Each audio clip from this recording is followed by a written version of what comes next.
अखंडमंडलाकारं व्याप्तं येन चराचरं तत्पदं दर्शितं येन तस्मै श्री गुरवे नमः। तस्मै श्री गुरवे नमः। पुरुलीच्या ज्येष्ठ नागरिक संघाच्या सर्व सदस्यांना आणि रसिक प्रेक्षकांना साष्टांग प्रणिपात करून आजचा विषय आपण सुरू करूया। अधिक मास रहस्य। ज्येष्ठ नागरिक संघाच्या सदस्यांना माझी वेगळी ओळख करून द्यायची काही आवश्यकता खरं म्हणजे नाहीये, कारण आपण 3-4 वेळा याआधी भेटलेलो आहोत। आद्यशंकराचार्य, नारायण नागबली, त्याच्यानंतर विदर्भातील एक लघु दौरा, अशा प्रकारचं प्रवास वर्णनात्मक असे कित्येक विषय घेऊन आपण आतापर्यंत ज्ञानग्रहणाचं आणि ज्ञानदानाचं कार्य झालेलं आहे। तर प्रसंगोपात्त तर लवकरच अधिक महिना येऊ घातलाय, त्यामुळे या विषयाला एक पुढे आणावं आणि हा विषय सर्वांच्यापर्यंत पोचवावा असं लक्षात आल्यामुळे अधिक मास रहस्य हा विषय निवडलेला आहे। देवदार सरांनी मला स्वातंत्र्य दिलेलं होतं की तुम्ही तुमच्याच मनाने विषय निवडा। 3-4 दिवसानंतर मला हा विषय सुचला आणि अर्थातच तो देवदार सरांनी मान्य केला। तर आपण याविषयी थोडक्यात जाणून घेऊया। अधिक मास रहस्य असं जाणून घ्यायचं असेल तर तत्पूर्वी आपल्याला मासक्रम म्हणजे काय आहे, म्हणजे कालमापन हा विषय थोडा तरी बघावा लागेल। आपल्या सनातन वैदिक हिंदू धर्मामध्ये सर्वच्या सर्व गोष्टी म्हणजे बोलणं, खाणं, पिणं प्रत्येक गोष्टी एका विशिष्ट नियमावलीमध्ये बांधलेल्या आहेत। निसर्गाशी ते सगळं जुळवून घेतलेलं आहे। आता काळ हा अनंत आहे खरं सांगायचं म्हणजे। लांबी रुंदी म्हणजे आकाश कितीपर्यंत पसरलेलं आहे आपल्याला माहिती आहे का? त्याचं मोजमाप सांगता येईल का? नाही। लांबी मोजता येणार नाही, रुंदी मोजता येणार नाही, उंची सांगता येणार नाही की किती आकाश खोल आहे किंवा किती दूरपर्यंत पसरलेलं आहे, हे आपल्याला मोजता येणं शक्य नाही। म्हणून या सगळ्या एककांना आपण अनंत असं म्हणतो। म्हणजे लांबी, या विश्वाची लांबी अनंत आहे, रुंदी अनंत आहे। तसं काळ किती झाला, किती काळ आधीपासून आपली पृथ्वी जन्माला आली किंवा ह्या वेगवेगळ्या आकाशगंगा आल्या, काळ कधी सुरू झाला, सुरुवात कधी झाली त्याची, असं जर कधी म्हणायचं म्हटलं तर आपण बुद्धीने कितीही जरी तर्क केले तरी कधीही आपण या तात्पर्यापर्यंत किंवा निष्कर्षापर्यंत येऊन पोहोचणं जवळजवळ अशक्य आहे की कधी काळ सुरू झाला। याचं कारण काळ हा अमर्याद आहे, म्हणजे अनंत आहे। हे सगळे वेगवेगळे अनंत आहेत का? लांबीचा अनंत वेगळा, रुंदीचा अनंत वेगळा, कालाचा अनंत वेगळा असं नाही। हे सगळे अनंत याचा अर्थ जिथे बुद्धी काम करायची थांबते आणि ज्याच्या पुढे कल्पना आपण करू शकत नाही ती सगळी परिस्थिती म्हणजे भगवंताचा अधिष्ठान। म्हणून भगवंत अनंत आहे असं आपण समजतो। परमेश्वर किंवा ब्रह्म कसा आहे? अनंत आहे। पण तरीही दैनंदिन वापरामध्ये आपण शांतामध्ये वावरतो। अनंत जरी परमात्मा असला तरी वावर जो आपला आहे तो शांत।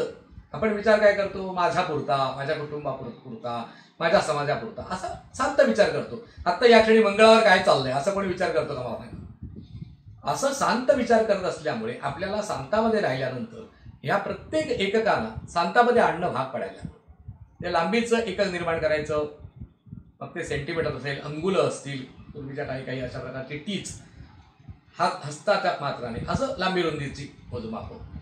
आणि कालाचं मोजमाप कसं करायचं याच्याविषयी निसर्गातल्या ज्या घटना आहेत त्या घटनांच्या अनुलक्षून अशा प्रकारचं परिमाण करायची सुरुवात झाली। आणि मग 2 प्रकारची मतं आहेत त्याविषयी की एक असं मत आहे की जो हे ऋषीमुनी म्हणा किंवा ते काही तत्त्वज्ञ होते, चिंतक होते किंवा संशोधक होते, त्यांनी अनेक वर्ष निरीक्षण करून या गोष्टी ठरवल्या, अशा प्रकारचं एक मत आहे। आणि दुसरं मत असं आहे की परमेश्वराने अशी सृष्टी निर्माण केली आणि या सृष्टीला तुम्ही अशा अशा प्रकारे जाणा असं स्वतःच आपल्या हाताने किंवा आपण स्वयंनिर्मित केलेल्या मनुष्य प्राण्यांना म्हणजे ऋषीमुनींना आपल्याच मुखातून ते ऐकवलं। हे नेमकं रहस्य याचं काय आहे? आणि स्वतःच तो ते ऋषीमुनी झाला, वेगळ्या भाषेत सांगायचं म्हणजे। आणि त्या प्रकाराला आस्तिक मत असं म्हणतात। म्हणजे भगवंतानेच काळ निर्माण केला, भगवंतानेच तिथी वार नक्षत्र वगैरे त्याचं परिमाण हे निर्माण केलं, अशा प्रकारे दुसरं एक मत आहे। असं मतं कुठली असोत, पण थोडक्यात सूर्य उगवल्यापासून दुसऱ्या दिवशीचा सूर्य उगवेपर्यंतच्या कालावधीला एक दिवस म्हणायचं किंवा एक अहोरात्र म्हणायचं, अशी पद्धत सुरू झाली। मग अशी किती अहोरात्र मोजायची किंवा कशी मोजायची? तर साधी गोष्ट आहे की पुन्हा तीच परिस्थिती, आकाशातली स्थिती पुन्हा येणं हे कधी कधी कसं कसं घडतं तर निरीक्षणातून आपल्याला असं लक्षात येईल की एकदा अमावास्या आली म्हणजे सूर्य आणि चंद्र एकत्र आले की अमावास्या होते, आकाशामध्ये चंद्र दिसेनासा होतो. ही परिस्थिती पुन्हा कधी येते? तर आता मगाशी सांगितलं तसे सूर्योदयापासून सूर्यास्त परत दुसऱ्या दिवशीचा सूर्योदय अशा प्रकारचे ह्याला जर दिवस म्हटला किंवा अहोरात्र म्हटली तर सुमारे 30 अहोरात्र अशा प्रकारची गेली की पुन्हा तीच परिस्थिती आणि पुन्हा तेच कालमापन सुरू होतं असं लक्षात आलं. म्हणून त्याला एक वेगळं परिमाण दिलं, म्हणजे तो झाला महिना, मास. कसं चंद्राच्या कला वाढत वाढत जातात आणि तो पूर्ण दिसायला लागतो अशी परिस्थिती निर्माण होते, त्याला म्हणतात पौर्णिमा. असे सुमारे 15 दिवसात घडतं. पुन्हा तो दिसायचा मोठा दिसत असलेला हळूहळू लहान होत जातो आणि दिसेल असा होतो, अशी परिस्थिती निर्माण होते. ते पुन्हा 15 दिवसात होते, म्हणून त्याचं नाव पक्ष अशा प्रकारे पडते. थोडक्यात निसर्गात ज्या घटना घडता आहेत त्या घटनांचं आपल्या दैनंदिन जीवनाशी एक प्रकारचं तारतम्य जोडायचं किंवा साहचर्य जोडायचं अशा प्रकारचं कार्य आपल्या ऋषीमुनींनी केलं आणि मग कालगणना सुरू झाली. तर त्या कालगणनेमध्ये एक प्रकार काय निर्माण होतो तर पृथ्वी स्वतःभोवती फिरते. त्यामुळे काय होतं, पृथ्वी स्वतःभोवती फिरत असल्यामुळे आकाशातले काही विशिष्ट गोष्टी आत्ता आपल्याला दिसत होत्या त्या पुन्हा 24 तासांनी तसा पुन्हा आकाशात दिसायला लागतात, अशी बऱ्याच वेळा परिस्थिती निर्माण होते. म्हणजे साधारणपणे 24 तासामध्ये म्हणजे एका दिवसामध्ये हे संपूर्ण पृथ्वी स्वतःभोवती फिरते असं असल्यामुळे जवळजवळ आपल्याला आकाशाचं पूर्ण दर्शन त्या काळात घडतं असं म्हटलं तरी चूक नाही. मग ऋषीमुनींनी असं संशोधन करून शोधून काढलं की आकाशातले काही तारे किंवा तारकापुंज हे स्थिर आहेत आणि ते स्थिर असलेल्या तारकापुंजांच्या त्या ठिकाणी काही गोष्टी अशा छोटेसे ग्रहगोल असे आहेत किंवा ते फिरत आहेत, ते मात्र स्थिर नाही.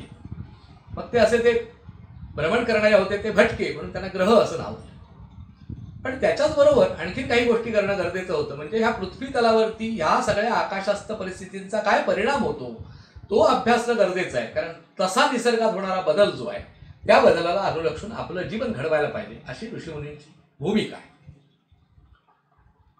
आपण आता इथे एक छोटंसं आकाशात कसं काही चित्र, जास्त आपण सखोल याच्यामध्ये जाणार नाही आहोत, कारण असं आहे हा ज्योतिषशास्त्राचा विषय आहे. आपण हे का बघतोय तर अधिक मास नेमका कसा होतो किंवा मास रहस्य काय आहे आणि मग अधिक मास रहस्य काय आहे हे बघण्यासाठी आपल्याला थोडंसं याचा अभ्यास करणं गरजेचं आहे. इथे जर आपण बघितलं तर आपल्या लक्षात येईल की आपली जी 27 नक्षत्र आहेत, अश्विनी, भरणी, कृत्तिका, रोहिणी, मृग, आर्द्रा वगैरे वगैरे वगैरे, अशी ही संपूर्ण अशी प्रत्यक्षात आकाशामध्ये जरी ह्या रेषा नसल्या आणि ही नावं नसली तरी अश्विनी नक्षत्राने दर्शवलेले ताऱ्यांचा काही विशिष्ट प्रकारचा पुंज हा आकाशामध्ये आहे. त्याच्यानंतर भरणी नक्षत्राने दाखवलेला एक विशिष्ट शकटाच्या आकाराचा एक विशिष्ट त्रिकोण म्हणा, कृत्तिका नक्षत्राचे असे 6 टिपके असलेले प्रमुख तारे आणि आणखीन त्याच्या काही बरोबरचे तारे, रोहिणीमध्ये असं एक विशिष्ट प्रकारचं शकट आहे, म्हणजे व्ही आकार जरा इंग्रजी म्हणता येईल अशा प्रकार. असं नक्षत्रांचे विशिष्ट तारकापुंज त्या स्थिर जागी आहे तिथेच आहे आणि त्या नक्षत्रांच्या पार्श्वभूमीवर आपल्याला चंद्र कुठेतरी पुढे मागे गेलेला दिसतो, बाकीचे ग्रह इकडे तिकडे गेलेले दिसतात आणि पृथ्वीच्या सूर्याभोवती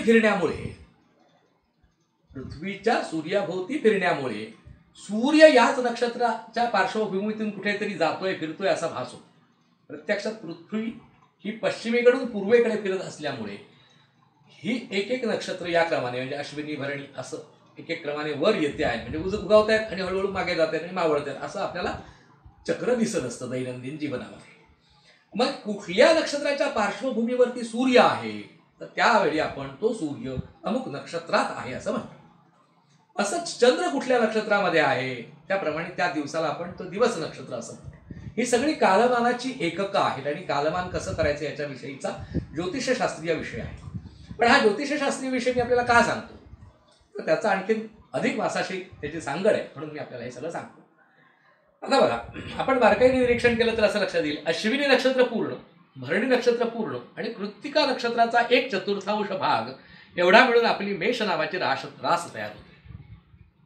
आकाशामध्ये मेंढ्याचा आकाराचे काही असे विशिष्ट तारकांचा पुंज दिसतो, तो या स्थिर ताऱ्यांच्या मध्येच कुठेतरी त्या अंतर्भूत आहे, म्हणून सूक्ष्म विभागाने बघितलं तर त्याला नक्षत्र म्हटलंय, त्याच्यापेक्षा जरा स्थूलत केलं की त्याचं राशीचं रूपांतर होतं.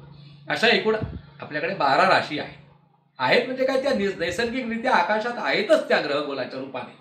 आणि तसंच हे नक्षत्र सुद्धा आता ही एवढीच का मानली आहेत वगैरे वगैरे ह्याची सगळ्याची कारण मीमांसा खरं म्हणजे आहे. हे सगळं मी आता आपल्याला सांगू शकत नाही, कारण तो ज्योतिषशास्त्राचा समजुतीचा एक भाग आहे. पण सूर्य उगवल्यापासून दुसऱ्या दिवशीचा उगवणं हा जो प्रकार आहे, आता थोडं माझ्याकडे लक्ष द्या. सूर्य उगवल्यापासून पुन्हा सूर्य उगवण्यापर्यंतचा जो कालावधी आहे याला आपण एक दिवस म्हणतो.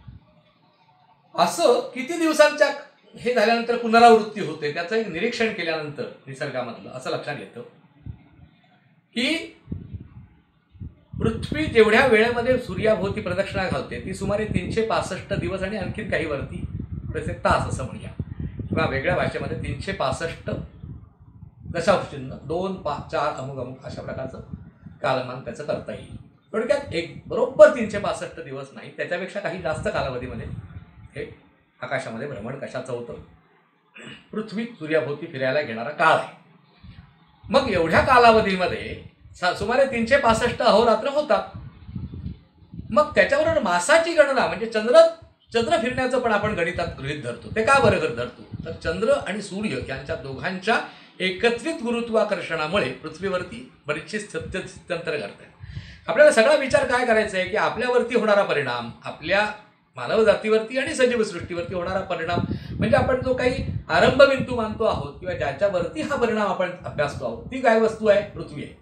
आणि मग पृथ्वीला एकदा आरंभबिंदू असा, कारण आपल्याला कशाच्या from which point of view, so from अर्थच पॉइंट ऑफ व्ह्यू, पृथ्वीच्या दृष्टिकोनातून असा विचार करणं भाग पडल्यामुळे सूर्य पृथ्वीभोवती फिरतोय असं तात्पुरतं सांगितलं जातं. प्रत्यक्षात ऋषीमुनींना माहिती आहे की पृथ्वी सूर्याभोवती फिरते, सूर्य काही पृथ्वीभोवती फिरत नाही, सूर्य तारा आहे आणि तो स्थिर आहे, हे सगळं माहिती. असं जर आपल्याला खोटं वाटत असेल तर ज्ञानेश्वरीतही त्याचा उल्लेख आहे, वेदामध्ये सुद्धा आहे की सूर्य प्रत्यक्षात आकाशात फिरतो. अशा प्रकारचं वर्णन जरी आम्ही तुम्हाला कवी कल्पनात्मक जरी सांगितलं असलं तरी प्रत्यक्षात पृथ्वीच सूर्याभोवती फिरते आहे आणि मग आपल्याला त्यामुळे भास होतो. म्हणजेच थोडक्यात सूर्याचं गुरुत्वाकर्षण आणि त्याच्याच बरोबर मग काय होतं, सूर्य पृथ्वी स्वतःभोवती फिरल्यामुळे दिवस रात्र होतात आणि पृथ्वीभोवती फिरल्यामुळे ऋतुमान होतात आणि ते सुद्धा ऋतू व्हायचं कारण काय तर 23 अंशाने असं पृथ्वीचा आस हा थोडासा उत्तरेकडे कललेला आहे असं म्हटलं तरी आहे. उत्तरेकडे 23 अंशाने कललेला असल्यामुळे काय होतं, तो कललेला आस तसाच राहतो आणि त्या आसाभोवती ती फिरत राहते आणि मग त्यामुळे ऋतुचक्र होतं वगैरे सगळी माहिती आपल्याला सर्वांना आहेच. पण त्याच्याचबरोबर चंद्राचं गुरुत्वाकर्षण सुद्धा तितकंच महत्वाचं आहे आणि निरीक्षणात असं लक्षात आलेलं आहे की एकदा अमावास्या झाली की पुन्हा अमावास्या येईपर्यंत चंद्राच्या वेगवेगळ्या ह्या सगळ्या कला दिसतात. त्याच्यात किती अहोरात्र होतात, किती दिवस होतात याचा अभ्यास केल्यानंतर ऋषींच्या असं लक्षात आलं की 15 दिवसांच्या कालावधीनंतर सुमारे की पुन्हा तो असा पूर्ण मोठा दिसायला लागतो आणि पुढच्या 15 दिवसामध्ये हळूहळू क्षीण होत होत तो पुन्हा दिसेनासा होतो, म्हणजे अमावास्या होती. मग या प्रत्येक चंद्राच्या भ्रमणाच्या दृष्टिकोनातून त्यांनी त्याला नाव दिलं आणि ते नाव ठरवायचं त्या नियोजन शोधून काढली 360 अंशाचं वर्तुळ. आणि मग ते किती भ्रमण केल्यानंतर 180 अंश होणार आणि किती भ्रमण केल्यानंतर 360 होणार याचा हिशोब केलेला आहे. तर त्याच्या हिशोबाप्रमाणे 15 तिथी पूर्ण होण्यासाठी काय परिस्थिती यावी लागेल ह्याचा सगळ्याचा अभ्यास केल्यानंतर 12 अंशाचं अंतर सूर्य आणि चंद्रामध्ये from the point of view of earth, पृथ्वीवरून विचार केल्यानंतर पृथ्वीला जर बिंदू मानला त्याचा कोण जेथून कोण मोजायचा आहे तर पृथ्वी हा बिंदू आणि ह्या दोन्हीवरती आपल्याला एक एक किरण सोडलेला आहे. 2 किरणांपासून कोण तयार होणार आहे तर चंद्र, सूर्य आणि पृथ्वी हा त्याच्याशी असलेला त्यातला जो बिंदू आहे त्या कोणाचा कोनबिंदू त्याच्यावरनं मोजल्यानंतर त्यांचं अंतर 12 अंशाचं झालं की एक तिथी पूर्ण होते असं करणं भाग पडलं. कारण तसं केलं तरच 15व्या तिथीला बरोबर 15 तिथी पूर्ण होणार. 180 अंशाला आपण भागल्यानंतर 15ने भागलं की 12 अंश येतात असं अर्थ वेगळ्या भाषेत सांगायचं. म्हणजे तर अशा रीतीने सूर्य आणि चंद्रामध्ये 12 अंशाचं अंतर झालं की एक तिथी होते अशा प्रकारचं मोजमाप करायला सुरुवात झाली. अशा रीतीने एका अमावास्येपासून दुसऱ्या अमावास्येपर्यंतची जो कालावधी आहे किंवा अमावास्या संपल्यानंतरच्या शुद्ध प्रतिपदेपासून ते अमावास्यापर्यंतचा जो कालावधी आहे त्याला मास असं म्हणण्याची पद्धत आहे, म्हणजे महिना. असे चंद्राच्या गतीप्रमाणे ठरणारे मास आहेत. पण एका बाजूला सूर्याची गती पण महत्वाची आहे, कारण सूर्याची गती म्हणजे पृथ्वीचं सूर्याभोवती फिरणं पण तितकंच महत्वाचं आहे. पण ते दोघांचं समान नाही. चंद्र फिरण्यावरून जे एक महिना पूर्ण होतात असे जर 12 महिन्याचं वर्ष मानलं तर ते प्रत्यक्षात 354 दशांशचिन्ह काहीतरी अशा प्रकारचं किंवा 355च्या आसपास येईल. पण प्रत्यक्षात पृथ्वी सूर्याभोवती फिरण्यासाठी लागणारा कालावधी किती आहे 365 दिवस आणि काही आणखीन तास. मग या दोघांची सांगड घालायची कशी तर या दोघांची सांगड घालण्यासाठी काहीतरी प्रयत्न येणं केलं प्रकारेनं करा, असं करण्याची काही आवश्यकता नाही. तर या मासांची व्याख्या कशी करायची, या मासांना नावं काय द्यायची, हे सगळं सुद्धा शास्त्राप्रमाणे ठरलेलं आहे.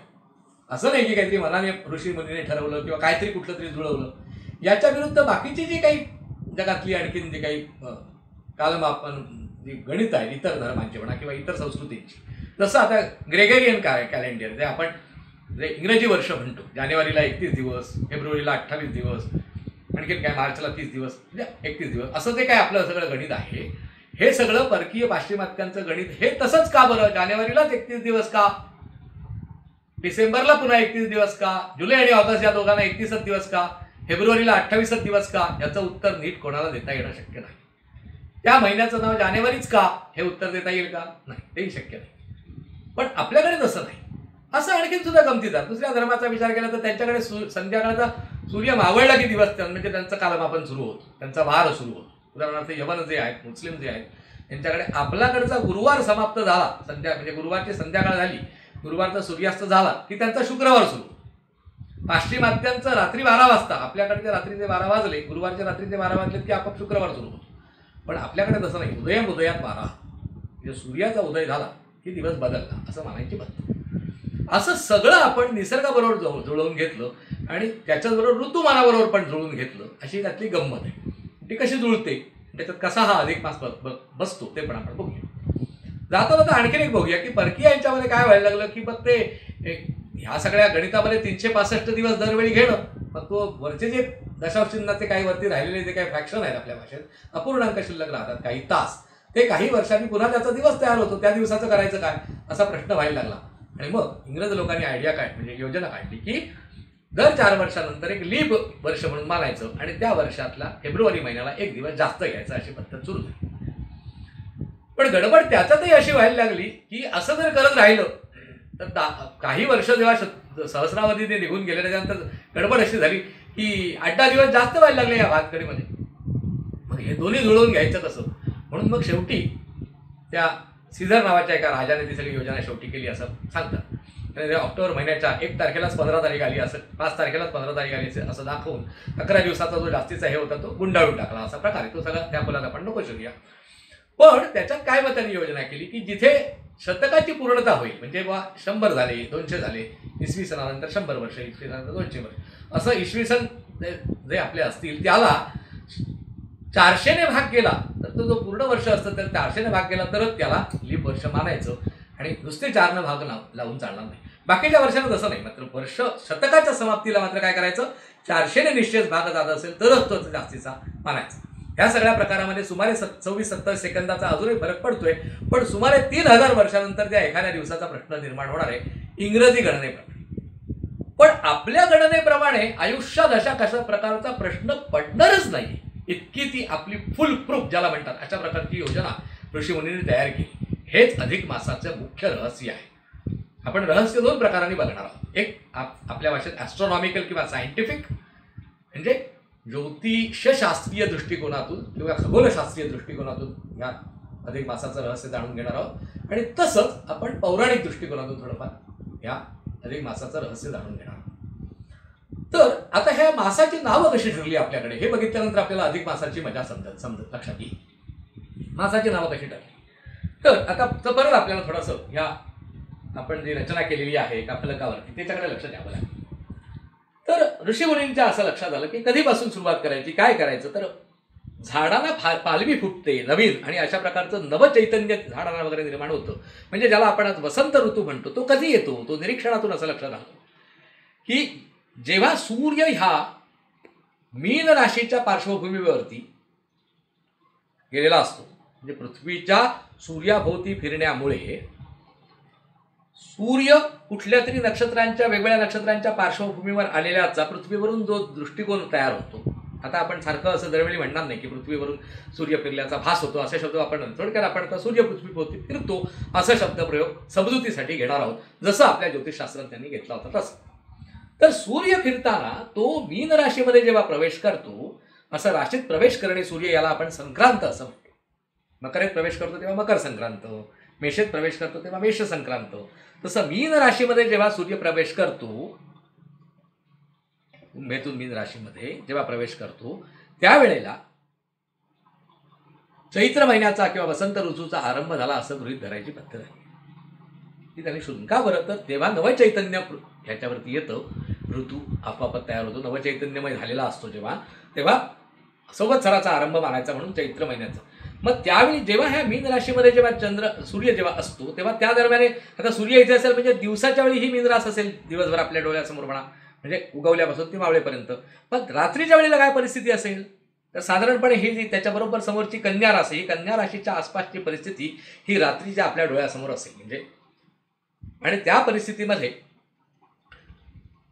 ज्या आता एखादी अमावस्या संपून दुसरी अमावस्या ह्या मधल्या काळाला चांद्रमास म्हणतात, तर ज्या संक्रांतीला म्हणजे मीन राशीमध्ये सूर्य जातो ही जी संक्रांत आहे ती ज्या चांद्रमासामध्ये येते त्या चांद्रमासाचं नाव चैत्र असं ठेवायचं.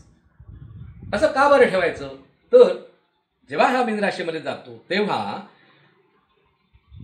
जो येणारा चांद्रमास असतो त्या चांद्रमासाच्या पौर्णिमेच्या जरा एखादं थोडंसं काही मिनिटं पुढे मागे असू शकतं, पौर्णिमेच्या चंद्रोदयाच्या वेळी म्हणजे चंद्र जेव्हा सायंकाळी उगवतो, पौर्णिमेच्या वेळी आपल्याला माहिती आहे की सूर्यास्त होतो तेव्हा चंद्रोदय होतो, त्यावेळेला चित्रा नक्षत्राच्या आसपास तो चंद्र असतो. म्हणजे त्यावेळेला पौर्णिमेच्या वेळेला चित्रा नक्षत्र आकाशामध्ये उगवत असतं आणि तिथूनच चंद्र सुद्धा उगवत असतो.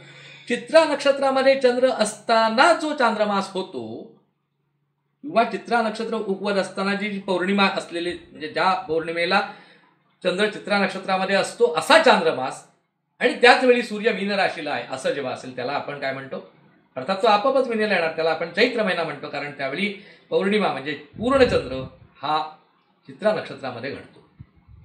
असाच प्रकार ज्या ज्या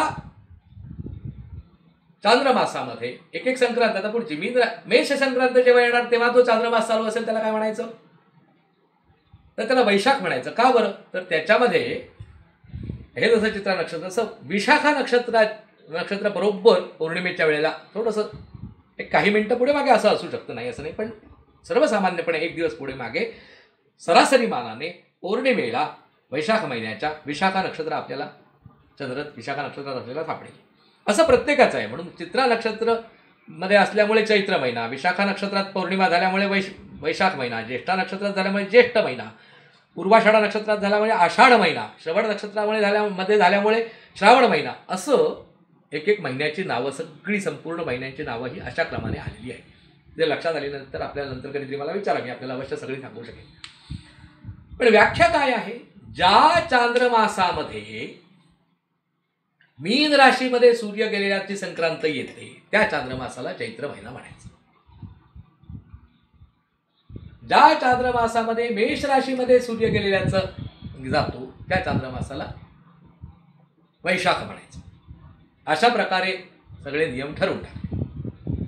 आता हे सगळं चालत असताना प्रत्यक्षात होतं काय, हे 12 अंशाचं अंतर वगैरे असा सगळा जो प्रकार आहे तो सगळा प्रकार होत असताना होतं काय की प्रत्यक्षात चांद्रमास हा सुमारे 27 दिवसाच्या थोडंसं 28 वगैरे दिवसामध्ये समाप्त होऊन जातो आणि सौरमास जे म्हणजे सूर्य एका राशीतून दुसऱ्या राशीत जाण्याची जी प्रक्रिया आहे ती साधारण 30-31 दिवसाच्या आसपास होते. मग ह्याच्यामध्ये थोडेसे फरक पडत राहतो आपोआपच आणि त्यामुळे हा फरक पडता पडता पडता एक दिवस असा येईल, एक महिना असा येऊ शकतो की ज्या महिन्याच्या शुक्ल प्रतिपदेपासून ते अमावास्येपर्यंत सूर्याचं संक्रांत झालीच नाही तर काय करावं, अशी परिस्थिती येऊ शकणार की जेव्हा सूर्याचं संक्रमण त्या चांद्रमासामध्येच नाही. व्याख्या काय आहे, चांद्रमासात कुठल्या ज्या राशीमध्ये जाता येईल त्याप्रमाणे नाव. मग ज्या चांद्रमासामध्ये सूर्य जातच नाही कुठल्या पुढच्या राशीमध्ये, तो आहे त्याच राशीमध्ये राहतो, मग काय करायचं, मग तो धोटा आहे. जास्तीचं झाला प्रकरण हे सगळं. ह्या जास्तीच्या प्रकरणाला म्हणतात मलमास किंवा अधिक मास किंवा अर्थातच त्याचं आणखी नाव आहे काय, पुरुषोत्तम मास. तर त्याचं नाव पुरुषोत्तम मास कसं झालं वगैरे आपण त्यानंतर बघणार आहोत. थोडक्यात सांगायचं म्हणजे असे चांद्रमास सुमारे 27 ते 35 चांद्रमास होऊन गेले की पुन्हा एखादा अधिक महिना येईल. अधिक महिन्याची व्याख्या काय, ज्या चांद्रमासामध्ये सूर्याची संक्रांत होतच नाही म्हणजे सूर्य राशी बदल करतच नाही अशी जेव्हा जो महिना असतो त्या महिन्याला अधिक महिना असा म्हणतो. असा विचार करता करता आपल्या लक्षात येईल की कधीतरी समजा असं झालं तर तुमच्या मनात अशी शंका येण्याची शक्यता आहे की एखाद्या चांद्रमासामध्ये 2 वेळा सूर्याचं भ्रमण होणार नाही का. सूर्य एक राशी बदलून दुसऱ्या राशीमध्ये गेला अशी घटना एका चांद्रमासात 2 वेळा घडली असं होणारच नाही का? नाही, असंही होतं. असं जे होतं त्याला म्हणतात क्षयमास. पण आपला तो क्षयमास हा आजचा विषय नाही, त्यामुळे त्याच्या आपण सखोलात जाऊया नको. पण अशा प्रकारे हे चैत्र वैशाख ज्येष्ठ आषाढ असे जे आपले सगळे महिने आहेत फाल्गुनापर्यंत, आपल्याला जाता माहिती म्हणून सांगून ठेवतो की कार्तिक, पौष म्हणजे मार्गशीर्ष, पौष, माघ, त्यातलं कार्तिक हा असा एक गमतीदार महिना आहे की जो महिना क्षयमास सुद्धा होऊ शकतो. म्हणजे ज्या महिन्यामध्ये 2 संक्रांती येऊ शकतात किंवा संक्रांत येतच नाही असं होऊ शकतं. म्हणजे तो अधिक महिना सुद्धा होऊ शकतो आणि त्याचबरोबर मलमास आपला क्षयमास सुद्धा होऊ शकतो. आणि माघ हा असा एक गमतीदार महिना आहे जो कधी आयुष्यात अधिक महिना येत नाही आणि कधी तो क्षयमास सुद्धा येत नाही. पण चैत्रापासून फाल्गुनापर्यंतचे सगळे महिने, फक्त त्याच्यामध्ये अपवाद कुठलं तर हे 3 महिने अपवाद, मार्गशीर्ष, पौष, माघ, हे 3 महिन्याचे अपवाद वगळले तर बाकी 12 महिन्यातले बाकीचे 9 महिन्यातला कोणताही महिना हा अधिक महिना होऊ शकतो. हे निसर्ग चक्रातून आपोआप होणारी गोष्ट आहे. हे काही ऋषीमुनींनी, तुम्ही, आम्ही कोणीही ठरवलेलं नाही, कोणीही त्याला असं काही सांगितलं नाही की बा तुम्ही हे असं मानाच सक्तीचं, असं नाही. वर्षाचा पहिला महिना हा जानेवारी मानाच, त्याचे 31 दिवस मानाच, अशा प्रकारची कोणतीही सक्ती इथे नाही. इथे प्रत्यक्ष घडणारी चांद्र महिन्याची घटना आहे. आकाशामधलं 12 अंशाचं अंतर आणि त्याप्रमाणे होत जाणारे ऋतुमान, त्यावर होत जाणारा कालावधी, आणि हा फक्त तसं होतं तसं आपण स्वीकारायचं का तर निसर्गाबरोबर आपण कसं जुळवून घ्यायचं त्याची योजना आपल्याला सनातन धर्मीयांनी शिकवली. आणि तसं करणं हे धर्माचरण असं पण सांगितलंय. आणि तसं आपण करत नाही, मग ते अधर्माचरण होतं की आपण सांगितलेल्या गोष्टीचं तसं पालन करत नाही. असो, आता यातलं ते तिथी, वार, नक्षत्र, योग आणि कर्ण अशा प्रकारचं ज्या गोष्टी आहेत ह्या प्रत्येक, इव्हन आता हे नक्षत्र आहेत, ह्या राशी आहेत, ह्या प्रत्येकाची एक अभिमानी देवता असते. जसं महिन्याची अभिमानी देवता असते, पक्षांची शुक्ल पक्ष, कृष्ण पक्षाची आहे, वारांची आहे, त्या पंचांगाची सगळ्यांची आहे, तसं संवत्सरांच्या देवता असतात. तसंच या महिन्यांच्या चैत्र वैशाख ज्येष्ठ आषाढ वगैरे वगैरे जे महिने आहेत त्यांचीही अभिमानी देवता असते. पण गमतीचा भाग झाला असा की आपल्याला मी आता एक कथा सांगणार आहे की म्हणजे हा आपल्याला भौगोलिक भाग जर मी सांगत बसलो तर कदाचित त्याला आपण फार कंटाळणार आणि म्हणाला सिद्ध आहे काय आम्हाला अतिशय छान असं सांगत नाहीत, गोष्टीरूप काय सांगत नाहीत असं वाटेल. तर काय काळजी करू नका. हा तुम्हाला विषय का सांगितला, थोडासा क्लिष्ट वाटला नाही असं नाही, पण क्लिष्ट वाटत जरी असला तरी हा विषय थोडासा लक्षात आला तर आपल्या असं लक्षात येईल की आपल्याकडे किती तंत्रशुद्ध, अगदी ज्याला आपण absolutely logical, absolutely scientific, absolutely astronomical अशा प्रकारचं आपलं सगळं वागणं होतं. आणि तरीही आम्ही आमच्या ऋषीमुनींना, आपल्या ज्योतिषकर्त्यांना वगैरे आपण नावं ठेवतो का? आता आपल्याला सवयच झाली. आता गुलामगिरीत आपली बरीच वर्ष गेली ना, इंग्रजांच्या गुलामगिरीत, तत्पूर्वी मुघलांच्या वगैरे वगैरे अशा यवनांच्या गुलामगिरीमध्ये अशी आपली बरीच आयुष्याचे कित्येक शतकं गेल्यामुळे आपल्या अंगात तो आता एक दास्यत्वाचा भाव अगदी अंगी भिनला गेला असल्यामुळे गडबड अशी होते. आजकाल आपण परकीयांच्या सगळ्या गोष्टी खऱ्या आणि आपल्या गोष्टी ह्या चुकीच्या असं म्हणायला लागलो. पण बारकाईने अभ्यास केल्यानंतर आपल्या लक्षात येईल की आपल्याच गोष्टी जास्त शास्त्रशुद्ध, तर्कशुद्ध आणि वेगळ्या शब्दात सांगायचं म्हणजे आजकालच्या भाषेतलं सायंटिफिक असलेलं सगळं प्रकरण आपलंच आहे उलट. आणि हे लक्षात यावं, हे रहस्य लक्षात यावं म्हणून मी आपल्याला हा सगळा एवढा प्रपंच केला. आता तुम्ही म्हणाल ह्या अधिक महिन्याबद्दलची आणखीन काय काय, आमच्या दृष्टिकोनातून आम्हाला काय माहिती आहे? एकदम सोपं, 33 वस्तू काहीतरी घ्यायच्या गोड वगैरे वगैरे आणि त्या जावयाला द्यायच्या, बस. अधिक महिन्यात एवढंच करायचं असतं. हे 99% आपल्या सगळ्यांना माहीत असेल. प्रत्यक्षात एवढंच आहे का हो? नाही. व्यास महर्षींनी 4 वेद फायलिंग केल्या, वेगळ्या प्रकारे त्याचं वर्गीकरण केलं. मुळात वेद एकच होता किंवा असंख्य होते म्हटलं तरी, असंख्य म्हणजे त्याचे पोथ्यांचे ढीगच्या ढीग होते. मग त्याला एक प्रकारचं विशिष्ट वर्गीकरण केलं आणि मग ऋग्वेद, यजुर्वेद, सामवेद, अथर्ववेद जसे बनवले तसे 18 पुराणं बनवली. आणि 18 पुराणं मुख्य कथांची करून झाल्यानंतर सुद्धा उपकथानकांचा नुसता हा एवढा ढीग राहिला. मग त्याला उपपुराणं परत ती बनवली, ती 18 केली, तरी कित्येक ढीग शिल्लक राहिला आणि मग त्यांची उपपुराणं बनवली. अशी विष्णू धर्मोत्तर पुराण वगैरे अशी उपपुराणं खूप आहेत. त्या आख्यायिका आहे त्यातला भाग नाही, तेही एक प्रकारची पुराणच आहे. अशी जी काही विचित्र पुराणं आहेत जी आपल्या सर्वसामान्य कानावरती पडलेली नसतात, तसं आणखी बृहन्नारदीय पद्माधार अशा प्रकारचं एक पुराण आहे.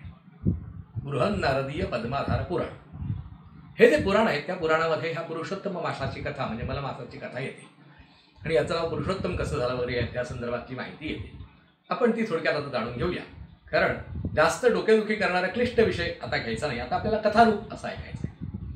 असं तर आपण सुरू करूया बृहन्नारदीय पद्माधार पुराणातली कथा. आता पुराण म्हटल्यानंतर आपल्याला सर्वांना माहिती आहे की शौनकादी ऋषी नैमिषारण्यामध्ये बसलेले आहेत. 88,000 ऋषी होते आणि 17 याग चालायचे त्यावेळी. म्हणजे 17 याग हे वर्षानुवर्ष, वर्ष 2 वर्ष अशा प्रकारे आरामशीर याग चालायचे. यागाचा कालावधी हा सूर्योदयापासून सकाळी सुरू व्हायचा, तो साधारण दुपारच्या भोजनापर्यंत ते सगळं संपायचं. त्याच्यानंतर थोडीशी विश्रांती, मग काहीतरी शास्त्रचर्चा वगैरे असं व्हायची. आणि त्याच्यानंतर थोडंसं संध्याकाळच्या वेळेला हे सगळे ऋषी भगवंताची लीला गुणसंकीर्तन सांगणारी कथानक अशा प्रकारची रसाळ वाणीतून ऐकायची. आणि कोणाच्या मुखातून ऐकायचे तर सूतांच्या मुखातून ऐकायचे. सूत म्हणजे ज्ञातीविषयक शब्द आहे तो त्यांचा. आपण कर्णाला सूतपुत्र वगैरे अशा प्रकारचे शब्द आपण ऐकले असतील.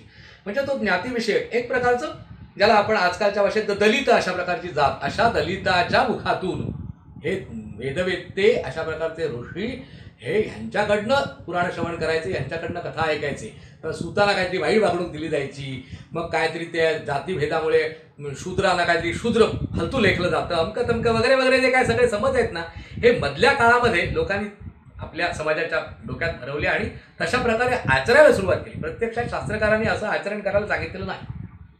त्याचा पुढे आणखी थोडासा उहापोह येणारच आहे आपल्या कथानकामध्ये.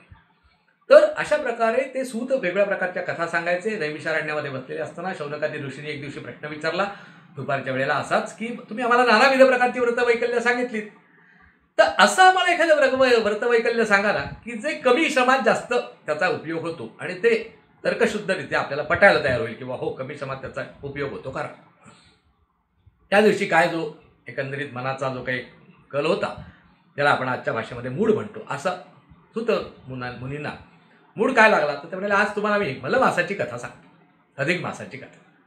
अधिक मासाची कथा सांगतो म्हणता क्षणी ऋषीने प्रश्न विचारला, हो तो तर सांगून सोडून अधिक मास धोंडा मास, तो त्याचं काही कामच नसतं, त्याचा काय उपयोग नाही, असं असताना तुम्ही त्याची काय कथा सांगताय. म्हणाले तीच माहीत नाही म्हणून तर तुम्हाला सांगतो, तीच तर खरी मजा आहे. मग सगळे ऋषी कान टवकारून बसले. आता कित्येक लोकांना शंका येईल, 88,000 ऋषी बसले, सूत सांगतायत, केवढ्या पट्टीचा आवाज असेल आणि शेवटच्या माणसापर्यंत कसं ऐकू येत असेल. तर निरव शांतता. आणि दुसरं म्हणजे या ऋषीमुनींना दूर लांबचं ऐकायला येण्याची एक प्रकारची शक्ती अवगत होती. त्यामुळे सूताने जरी कित्येक अंतरावरनं जरी ते कथा सांगितली असली तरी प्रत्येक ऋषीला ते आपल्या समोर बसून सांगतायत अशा प्रकारे ऐकू येण्याची त्यावेळी योजना होती. म्हणजे मग विचार करा काय प्रगत होतं आपलं विज्ञान आजच्या भाषेत सांगायचं म्हणजे. तर असो अशा प्रकारे कथा सांगायला सुरुवात करतात आणि ते म्हणतात की एकदा नारद मुनी पृथ्वी लोकात तसं फिरता फिरता त्यांच्या लक्षात येतं की कलियुग आलेला आहे आणि कलियुगामध्ये सगळं अगदी पापाचरणालाच भोगाचरणालाच काहीतरी श्रेष्ठ मानतायत लोक, अशा प्रकारे चाललंय. आणि मग त्या परिस्थितीमध्ये लोकांचा उद्धार कशाने होईल, काय कमी श्रमामध्ये काही व्रतवैकल्य करून वगैरे असं काही लोकांचा उद्धार होऊ शकेल का, असा आपण प्रयत्न करावा. आणि म्हणून आता कोणाला याबद्दल विचारावं, तर त्यावेळी त्यांच्या मनात आलं की आपण बद्रिकाश्रमामध्ये म्हणजे आजचं बद्रीनाथ जिथे आहे धाम हिमालयामध्ये त्या भागामध्ये नर आणि नारायण नावाचे ऋषी आजही तपश्चर्या करतात असं सांगतात. ते ऋषी म्हणजे काय, ते ॲक्च्युली खरं सांगायचं म्हणजे भगवान विष्णूंचेच एक प्रकारचे अवतार आहे. श्रीमद भागवतामध्ये त्याच्याबद्दलची कथा येते की नर नारायण हे अवतार. तर अवतार म्हणजे तोच विष्णू भगवंत नारायण रूपाने तिथे दंडकारण्यामध्ये तपश्चर्या करत असतात. तर तिथे नारद मुनी पोचतात, त्यांची स्तुती करतात आणि नारायणाला प्रश्न विचारतात की हे प्रभू नारायण, असं काय आहे की ते छोटंसं काहीतरी उपचार, छोट्या कमी श्रमामध्ये भरपूर त्याचं काहीतरी मिळणारा परिणाम, अशा प्रकारचं काहीतरी मला असेल तर काही गोष्ट सांगा. तेव्हा आणि सुरुवातीला अर्थातच काय होतं की लगेच आल्या काय नारद मुनींचं बोलणं सुरुवात होत नाही. नारायण ऋषी असतात ते तपश्चर्यामग्न असतात. तपश्चर्या जेव्हा त्यांची उत्तर संपते थांबते किंवा ते नारद आल्यामुळे त्यांची थोडंसं त्या ह्याच्यातून ते स्वतःला ध्यानातून विसर्जित करून नारदाशी बोलायला येतात. तेव्हा नारद सहजच त्यांना प्रश्न विचारतात की तुम्ही काय बरं, तुम्ही स्वतः साक्षात भगवान आहात, सगळं जग तुम्ही चालवता, तर काय तुम्हाला पडली आहे की तुम्ही स्वतःच एवढी तपश्चर्या करता. नारद मुनी हसतात, नारायण ऋषी हसतात. त्या हसण्याचा अर्थ असा आहे की मी जरी भगवान असलो तरी जगात वागावं कसं, लोकांनी काय काय करावं, कसं कसं करावं, या सगळ्याचं मी एक प्रकारे लोकांना मार्गदर्शन करत असतो असं जणू काही भगवंताला सांगायचं आहे. आणि त्या मार्गदर्शक तत्वाला अनुलक्षून मीही स्वतः तपस्या करतो, मग तुमची काय कथा, असं जणू काय दाखवण्यात येतं. ते दोघे हसतात. नारदालाही माहिती आहे नारद काय अज्ञानी नाही आहे. तर नारायण ऋषी सांगायला सुरुवात करतात, म्हणाले हा जो प्रश्न नारदा तू विचारला, अशा प्रकारे स्वतःचा स्वार्थ सोडून इतरांच्या कल्याणाला म्हणजे स्वतःचा खायचा आणि लष्कराच्या भाकऱ्या भाजायच्या, हा प्रकार करणारी माणसं जी जगदोद्धारासाठी किंवा लोकांच्या असं करणारी माणसं फार कमी आहेत. तू नारदा, तू सदाचारी माणूस असल्यामुळे तुला हा प्रकार सुचला. तू अतिशय छान प्रश्न विचारलास आणि तू ते श्रवण केल्याने सुद्धा पुण्य मिळतं, अशा प्रकारचं तू माहिती विचारतोयस. तर ही माहिती तुला मी आता जी सांगतोय, ते ज्ञान सांगतोय, ते ज्ञान एकदा लक्ष्मीने असंच विष्णू भगवंतांना तिकडे स्वर्गामध्ये आपल्या वैकुंठामध्ये प्रश्न विचारलेला होता. त्यावेळी विष्णू भगवंतांनी लक्ष्मीला जे काय सांगितलं ते मी तुम्हाला सांगतो. म्हणजे ही कथा सांगतायत सूत नैमिषारण्यातल्या ऋषींना. ऋषी संदर्भ देत आहेत नारद आणि नारायणांचा, आणि नारायण संदर्भ देत आहेत विष्णू आणि लक्ष्मीचा. विष्णू भगवंत लक्ष्मीला कथा सांगतायत अशा प्रकारची रचना. आणि तेव्हा याच्यामध्ये लक्ष्मीला विष्णू भगवंत सांगतात की एके दिवशी आता पृथ्वी तलावरती निसर्ग चक्र चालू असल्यामुळे त्याच्यात आपोआपच हा जास्तीचा येणारा मास हा येतच होता तेव्हा सुद्धा. आणि त्याचं काही काम नाही, कारण काय, त्या जास्तीच्या येणाऱ्या महिन्यामध्ये कुठल्या प्रकारचं व्रतवैकल्य नाही, कोणताही सण नाही. तर चैत्र महिना समजा अधिक आला, गुढीपाडवा नाही त्याच्यात रामनवमी नाही, काही नाही त्याच्यात, मग तो चैत्र महिना काय, तो धोंडा, तो काय उपयोगाचा नाही, म्हणून त्याला धोंडा मास अशा प्रकारचं त्याला. तर बाकी सगळे महिने त्याला प्रत्येक महिन्याला एक प्रकारची अभिमानी देवता, आणि या धोंड्या मासाला मात्र कोणी अभिमानी देवता नाही. आणि त्या महिन्याच्या कालावधीमध्ये कुठल्या प्रकारचं व्रतवैकल्य उपलब्ध नाही. असं जेव्हा परिस्थिती झाली तेव्हा तो स्वतः महिना हा विष्णू भगवंतांकडे वैकुंठात आला आणि म्हणाला की हे प्रभो, मला असं काहीतरी मोठेपणा द्या, काही मला काही कोण कुत्र विचारतच नाही, अशी माझी परिस्थिती आहे. विष्णू भगवंतांना ते पटतं.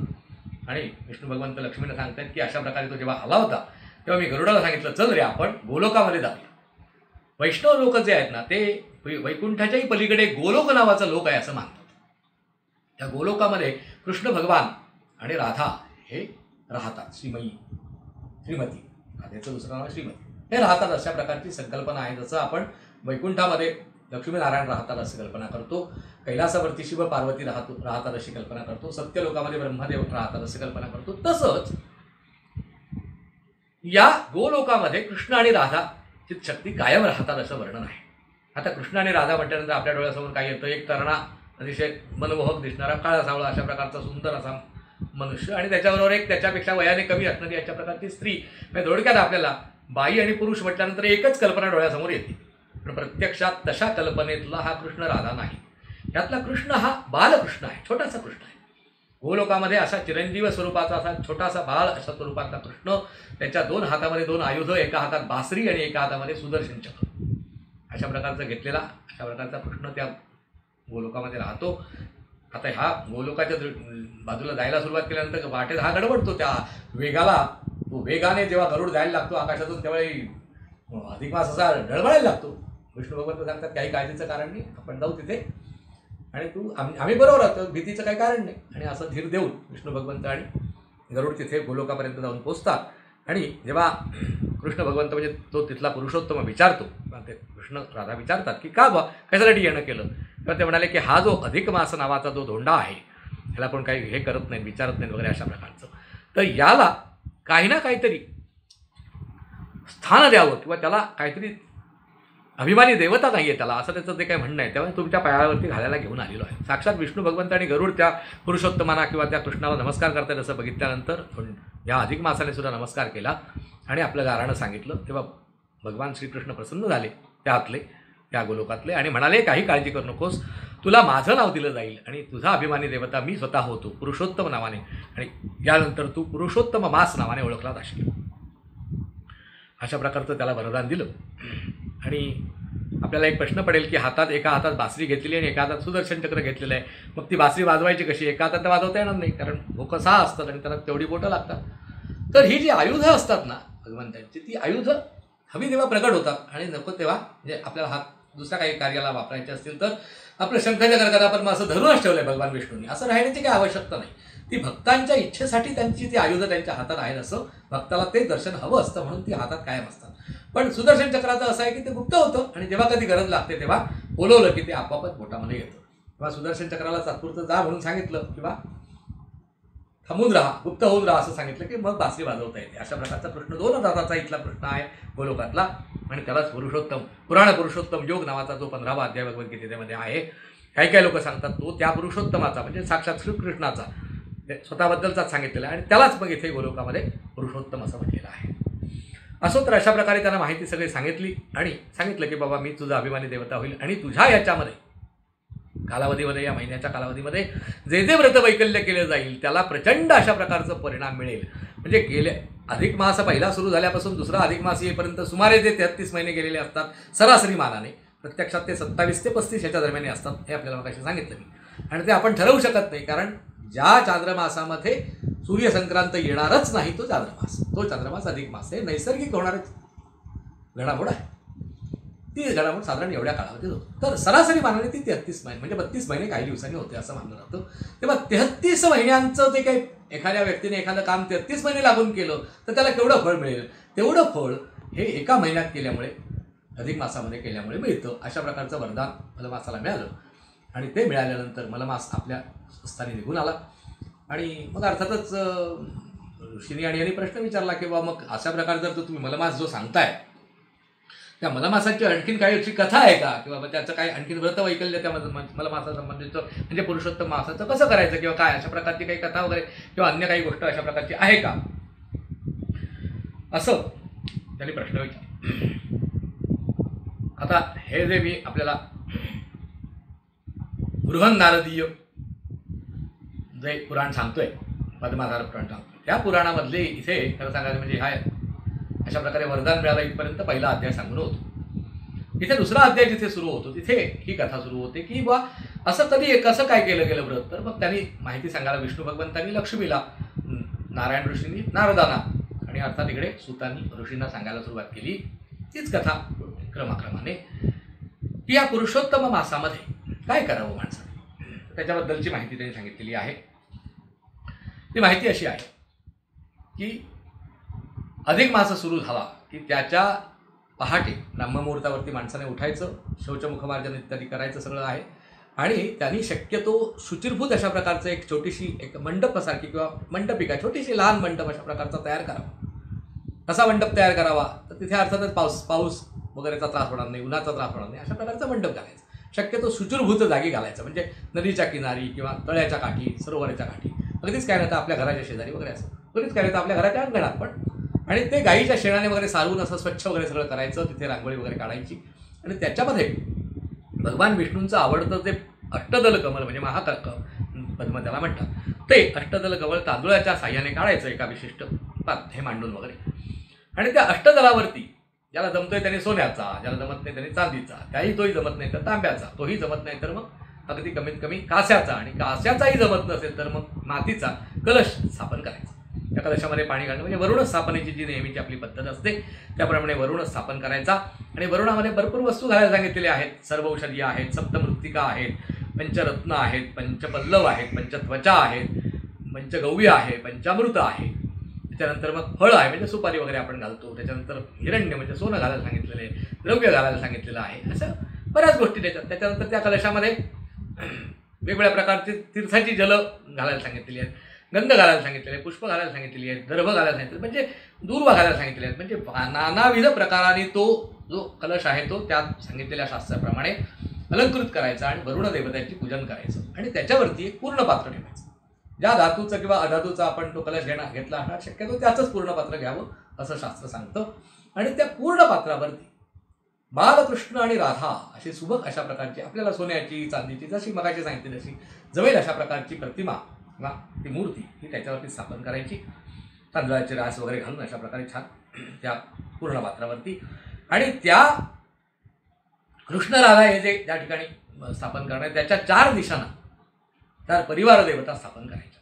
त्या कुठल्या कुठल्या आहेत तर संकर्षण, वासुदेव, प्रद्युम्न आणि अनिरुद्ध. संकर्षण पूर्वेला म्हणजे पूर्वादी क्रमेण आपला संकर्षण, वासुदेव, प्रद्युम्न आणि अनिरुद्ध असे 4. खरं सांगायचं म्हणजे कृष्णही आता श्रीकृष्ण जन्म असं आपण त्या 24 नावातच म्हणतो. आणि हे संकर्षण जन्म, वासुदेव जन्म, प्रद्युम्न जन्म, अनिरुद्ध जन्म ही सगळी नावं आपण त्या 24 नावातच घेतो. म्हणजे एकाच विष्णू भगवंताचं वैकुंठात पण रूप आहे, गोलोकात पण रूप आहे. तोच संकर्षण झालाय, तोच वासुदेव आहे, तोच प्रद्युम्न आहे, तोच अनिरुद्ध आहे. तरी सुद्धा ह्या त्याची वेगवेगळी रूप म्हणजे शंखचक्र कदापद्म वेगवेगळ्या पद्धतीने धारण केलेली अशा प्रकारची रूप ही आपण त्याचे परिवार देवता म्हणून घ्यायची. थोडक्यात काय तर विविधतेने मजा लुटा. जसं आपण जेवणामध्ये नानाविध प्रकारचे पदार्थ त्याच एका वस्तूपासून बनवतो, त्याच भाताचा काय आणखीन काय, कधी कधी पायस बनवला, कधी साखर भात केला, कधी आणखीन काय केलं, खिचडी केली, एकाच भातापासून बनवतो तसं, किंवा एकाच दुधापासून वेगवेगळ्या प्रकारच्या मिठाया, तसं भगवंताचे नाना रूप जी आहेत याच्या असा लीलेचा आनंद मिळावा म्हणून अशा प्रकारचे 4 परिवार देवता अशा घेऊन त्यांची षोडशोपचार पूजा करायची. तुपाचा छानपैकी स्वच्छ असा केलेला गंधादीप अशा प्रकारचा लावायचा.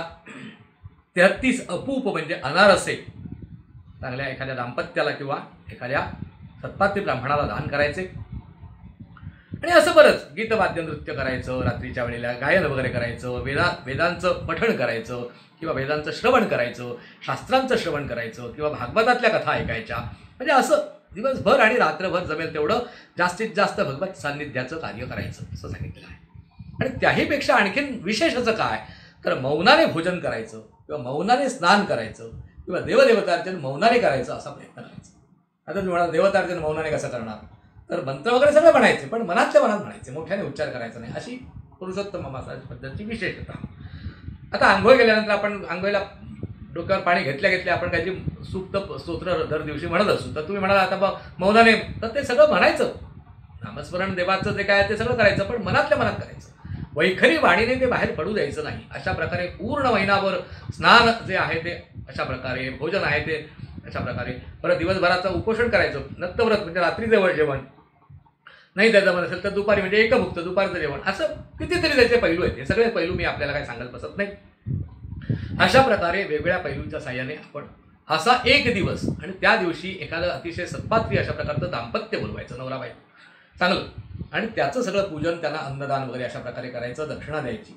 आणि आता सांगितलं तसे 33 अपूप त्यांना द्यायचे, म्हणजे 33 अशा प्रकारचे अनारसे द्यायचे, दाम्पत्य नाही बोलवायचा आणि त्याला हे द्यायचं. असं जसं एक दिवशी करायचं म्हणून सांगितलं तसं पूर्ण महिनाभर करायचं. ह्या सगळ्या प्रकाराला म्हणतात पुरुषोत्तम व्रत हे करणं.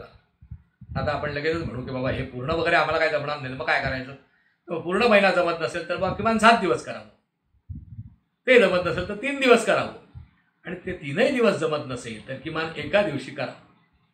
या पुरुषोत्तम महिन्यातल्या कुठल्या तरी एखाद्या दिवशी अवश्य अशा प्रकारे पुरुषोत्तमाचं पूजन आणि जमेल तेवढं आपलं व्रतस्थ राहणं, आणि त्यातनं जे काही अंतर्गत जे काही उपप्रकार आहेत त्यातला कुठला तरी उपप्रकार किंवा जास्तीत जास्त उपप्रकार करून अशा प्रकारे पुरुषोत्तम मास साजरा करायचा असं करता येऊ शकतं किंवा करावं. असं कधी कोणी केलं होतं असा अर्थातच प्रश्न नारदाने विचारला. मी हे सगळं व्रत करायचं सांगताय खरं, पण अशा केलेल्याची काही नोंद आहे का, तर म्हणाले आहे ना. सगळ्यात महत्त्वाचं म्हणजे म्हणाले शूद्राती शूद्र सुद्धा हे व्रत करतात आणि ते करू शकतात हे समजण्यासाठी तुला म्हणाले अर्धा कथा सांगतो. गोकर्णाच्या आसपास आज जिथे आपण गोकर्ण क्षेत्र म्हणतो तिथे विप्रदास नावाचा एक शूद्र राहतो. आता शूद्र असं म्हणतात की लोकांना राग येतो, काय काय मनुवादी संस्कृती, शूद्रांना तुम्ही काहीतरी भरडलेलं असतं मग त्यांच्यावर अत्याचार वगैरे असं काय. आता मला सांगा कुठल्या तरी एखाद्या मंदिरामध्ये किंवा मठामध्ये आपल्याला झाडू काढण्याची, स्वच्छता करण्याची वगैरे अशी सेवा मिळाली तर आपण ती सेवा हे कसलं तरी फालतू कमी करणार नाही असं म्हणतो का? बडा आनंदाने म्हणतो वा मठातला झाडू काढण्याचं, तिथला कचरा काढण्याचं काम मला मिळालं, मी खुश. चपला आलेल्या भक्तांच्या सांभाळायचं आम्हाला कार्य मिळालं. आपल्याला आज त्याचं महत्त्व कळायला लागल्यामुळे आपण म्हणतो की त्याच्यात काही वाईट नाही. असंच पूर्वी सुद्धा होतं, पण व्हायला लागलं काय माहिती आहे का, माणसं हिणवायला लागली, तो काय चप्पल ठेवतो तिकडे नुसतं सांभाळतोय. अशी हिणवी झाल्यामुळे मग हे जे ब्राह्मण क्षत्रिय वैश्य शूद्र हे जे काही कामांचं केवळ वाटप होतं, डिव्हिजन ऑफ लेबर होतं, ते प्रतिष्ठा अप्रतिष्ठेचा प्रश्न निर्माण झाला. आणि सूत जर एवढं वाईट असतं प्रकरण तर स्वतः कृष्णाने घोड्यांचा खरहरा केलाय, अर्जुनाचं सारथ्य केलंय, हे सुताचं काम आहे. ते करताना उलट पक्षी, आणि ते कोणासाठी केलंय, आपल्या भक्तासाठी केलंय. असं नाही की बाबा आपल्यापेक्षा ताकदीने मोठ्या असलेल्या माणसाची सेवा करणं गोष्ट वेगळी, पण कृष्णस्तू भगवान स्वयं साक्षात भगवान श्रीकृष्ण हे भगवान आहेत, तरी ते अर्जुनाचं सारथ्य करतात, शूद्राचं काम करतात, काही गुरांना चारायला नेतात. छे मी अवतारी पुरुष आहे, मी असलं काही करणार नाही असं सांगत नाही. थोडक्यात सांगायचं म्हणजे आपल्या वाट्याला जे कार्य आलेलं असेल ना ते मनापासून करावं. तसं हा विप्रदास जो होता त्याची पत्नी पण विप्रदासी म्हणून होती, ती अत्यंत मनापासून धर्माचरण करणारे होते. तेव्हा हे वर्णाश्रम धर्माचं ते पालन करायचे, आणि त्यामुळे जे काही सदाचरणी ब्राह्मण आहेत, धर्माने वागणारे ब्राह्मण आहेत, त्यांना काही फुलं लागली, अन्य काही वस्तू लागल्या आणून देणं, अन्य काही सडा संमार्जन, झाडलोट, आणखीन काही साफसफाई, अन्य काही जी काही त्यांची सेवा करणं गरजेचं असतं. सेवा या शब्दाचा अर्थ सेवा ही त्या माणसाची नसते तर त्याच्या आचरलेल्या व्रताची असते. जसं एखादा पंतप्रधान आहे म्हणजे काय, तर माणसाचं नाही, त्या पंतप्रधान पदाला तो नमस्कार असतो. कीर्तनकार एखादा असेल, कीर्तनाच्या गादीवर उभा राहिला, तर त्या कीर्तनाच्या त्या पदाला नमस्कार आहे, म्हणजे नारदाला नमस्कार आहे. नारदांची गादी आहे ना कीर्तन करायची. तसंच ह्या शूद्र हे जे दोघेही विप्रदास आणि विप्रदासी होते, त्यांनी मनापासून अशा प्रकारे तथाकथित वरच्या वर्णांची सेवा केली. आणि ती इतकी बरीच वर्ष केल्यानंतर एका वर्षी त्यांना योगायोगाने अधिक महिन्याचं व्रत करायचा पूर्ण मुभा मिळाली. म्हणजे त्या महिन्यात त्यांना काही कार्य करणं नव्हतं, किंवा त्यांनी मागून घेतलं की बा आम्हाला या अधिक महिन्यामध्ये काही कार्य करायचं आहे, म्हणजे धार्मिक आचरण करायचं, व्रतवैकल्य करायचं आहे, पुरुषोत्तमाची सेवा करायची आहे. तर त्यामुळे ब्राह्मणाधिक जे त्यांच्याकडे ते सेवा करायचे त्यांनी सगळ्यांनी यांना तात्पुरतं मुक्त केलेलं होतं. आणि एक महिना याने एका सरोवराच्या काठी जाऊन संपूर्ण, आता जसं सांगितलं तसं संपूर्ण व्रत एकट्याने म्हणजे दोघांनी पती पत्नींनी लागून केलं. आणि व्रत पूर्ण कृष्ण चतुर्दशीलाच ह्याची शक्यतो समाप्ती करावी, अमावास्येला करू नये असं सांगितलं. अर्थात अमावास्येला व्रत चालूच ठेवायचं, व्रत बंद करायचं नाही, पण समाप्ती किंवा उद्यापन जे आहे ते कृष्ण चतुर्दशीला करायला. प्रसंगी अधिक महिना संपल्यानंतर येणाऱ्या निजमासातल्या पहिल्या 1-2 तिथीमध्ये सुद्धा कृतस्य अमुक अमुक म्हणजे आधी पूर्ण केलेल्या पुरुषोत्तम मासातल्या व्रतांच्या अनुष्ठानाचं आज मी हे करतो, उद्यापन करतो असं म्हणून सुद्धा त्याची समाप्ती करायला हरकत नाही. पण शास्त्रधारे त्याच महिन्यात जर करायचं असेल तर अमावास्येऐवजी कृष्ण चतुर्दशीला ती समाप्ती करावी असं त्या नारदीय जे आता पद्माधार पुराण सांगतो त्याच्यामध्ये सांगितलेलं आहे. तर त्यानुसार त्याने कृष्ण चतुर्दशीला ही समाप्ती केली. उत्तम अशा प्रकारचे विद्वत ब्राह्मण बोलवलेले सगळं काही ते त्याने जसं शास्त्राने तसं केलं. आणि त्या पुण्याने तो तेजस्वी दिसू लागला, पत्नी पण त्याची तेजस्वी दिसू लागली, तेजस्वीता त्यांच्यात आली. आणि ते आपल्या घराच्या दिशेने त्या सरोवराकडून निघाले. वाटेत एक जंगल लागलं होतं.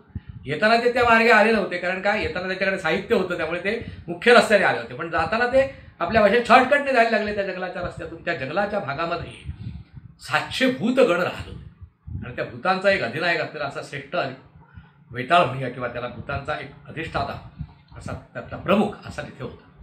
तो भूतांचा प्रमुख जो होता ना, तो कराल अशा प्रकारच्या दाढा वाजवत आणि अशी नखं अशी जोरदार वाढलेली अशी घेऊन तो अंगावर धावून आला. आता एवढ्या जोरात धावून आल्याबरोबर ते पत्नी जरा घाबरली हो. पण विप्रदासाने सांगितलं काही काळजी करण्याचं कारण नाही, आपण एवढं मोठं पुरुषोत्तमाचं व्रत केलं, हे भूतपिशाचं आपलं काही बिघडवू शकणार नाही, काळजी करू नकोस. तरी सुद्धा त्याचं काही लक्ष नव्हतं. तो जो प्रमुख आला भूतगणाचा आणि तो येऊन आता त्याला असं पकडणार पायाला, चेहऱ्याला आणि अंगाला पकडण्याची ताकद नव्हती, कारण एवढं त्याच्यामध्ये तेज होतं. पावलानं जाऊन काहीतरी कमीत कमी तिथून ओरबडून तरी रक्त प्यावं की काय असं त्या भूतपिशाच्याला वाटलं. आणि त्याला ओरबडण्याचा ज्या क्षणी स्पर्श झाला त्या स्पर्शाबरोबर त्याचा क्रोधच निघून गेला. खाण्यासाठी दुसऱ्याचं मांस लचके तोडण्यासाठी जो एक प्रकारचा क्रोध लागतो तो क्रोधच नष्ट झाला. आणि त्याने विचारलं, अरे तू तर काहीतरी परमेश्वरी स्वरूप दिसतोयस, इतका लगेच माझा क्रोध गेला.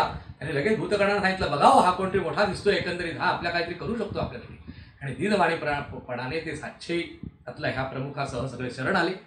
आणि त्यांनी सांगितलं की तुम्ही आमचा उद्धार करा, कारण तुमच्या स्पर्शाने जर माझा क्रोध नाहीसा होऊ शकतो, तर तुम्ही आमच्यासाठी जर काही ना काहीतरी केलं तर आम्ही या प्रेतयोनीतून मुक्त होऊन काहीतरी उत्तम गतीला जाऊ शकतो. तेव्हा हे विप्रवर, म्हणजे तो विप्र नाही आहे, तो कोण आहे, शूद्र आहे. तर ते हे सज्जन हो, काय करा, माझ्यासाठी तुम्ही एवढं काहीतरी कराच. मग आता विप्रदासाला प्रश्न पडला, तर ह्यांच्यासाठी काय करावं. मग त्याने माझ्या हातात उदक घेतलं आणि असं सांगितलं, 1 महिनाभराचं ते मी हे जे व्रत केलेलं आहे त्यातल्या कोणत्याही एका दिवशीचं पुण्य हे या 700 सगळ्या भूतगणांना मिळो आणि त्यांना पुढची गती मिळो असं त्यांनी म्हणून पाणी सोडलं मात्र. आणि सगळ्या भूतगणांना दिव्य देह प्राप्त झाला. आकाशातून विमान आलं खास त्यांच्यासाठी आणि विमानात बसून त्यांना पुरुषोत्तम साक्षात भगवान श्रीकृष्ण पुढच्या गतीसाठी म्हणजे स्वर्गलोकामध्ये किंवा अन्य काही ठिकाणी घेऊन पुढची गती करत मुख्यत्वे करून त्यांची पिशाच्य लोकातून पिशाच्य योनीतून मुक्तता केली. अशा प्रकारे हा दुसरा अध्याय इथे समाप्त झाला. तिसऱ्या अध्यायाची कथा जेव्हा त्याच्यामध्ये पुढे येते ती अशी येते, यांचाही चर्चा चालूच आहे नारद आणि नारायण ऋषींची. नारदाने सहजच प्रश्न विचारला पुढे की हे ऋषी हो, आणखीन काहीतरी कथा सांगा आणि आमच्या ओळखीच्या अशा प्रकारच्या माणसांच्या मधली घडलेली कथा सांगा.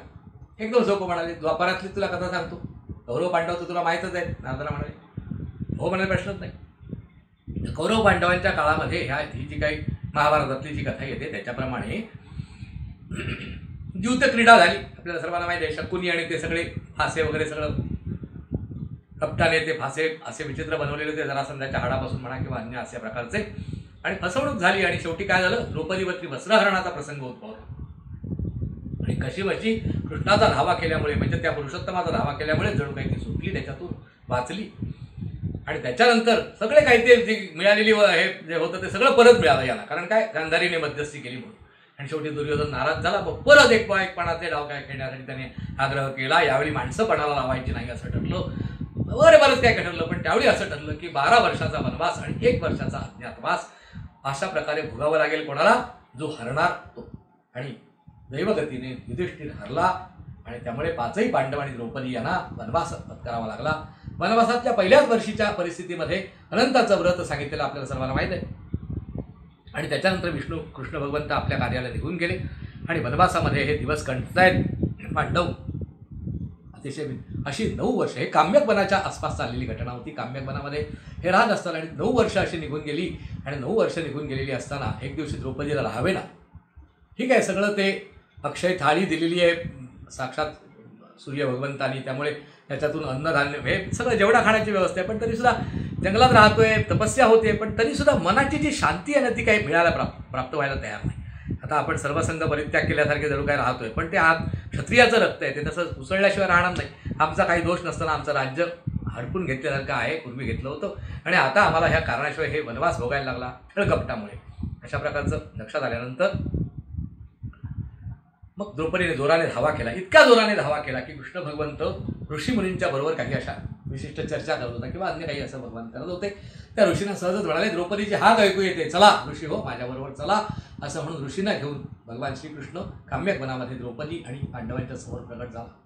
कृष्ण असा तिथे आला आणि बघितलं तर ह्यांची सगळ्यांची अशी मानसिक स्थिती अशी खराब झालेली आणि सगळं असं त्यांच्यावर माझ्या भक्तावरती असं एकदम संकट आलेलं आहे असं बघितल्यानंतर कृष्ण कधी नाही तो इतका क्रोधायमान झाला की त्याचा हातपाय असे थरथरू लागले. कुठल्या क्षणी हा शाप देऊन सगळी पृथ्वी नष्ट करेल की काय अशी भीती वाटायला लागली. द्रौपदीने चरणावरती डोकं ठेवलं आणि अश्रूने पाय धुतले भगवान श्रीकृष्णांचे. अर्जुनाने पायाला मिठी मारली घट्ट, म्हणाले, भगवंता कृष्णा रागावू नकोस बाबा, तू इतका क्रोध का करतोयस. कृष्ण हळूहळू शांत झाले आणि म्हणाले की अरे बाबा, तुमच्यावर हे सगळं संकट कोसळलेलं बघून मला असं हातपाय असे एकदम हे व्हायला लागले, तळपायाची आग मस्तकाला गेली, तिडीक भरती मला. ठीक आहे म्हणाले, कालाय तस्मै नमः.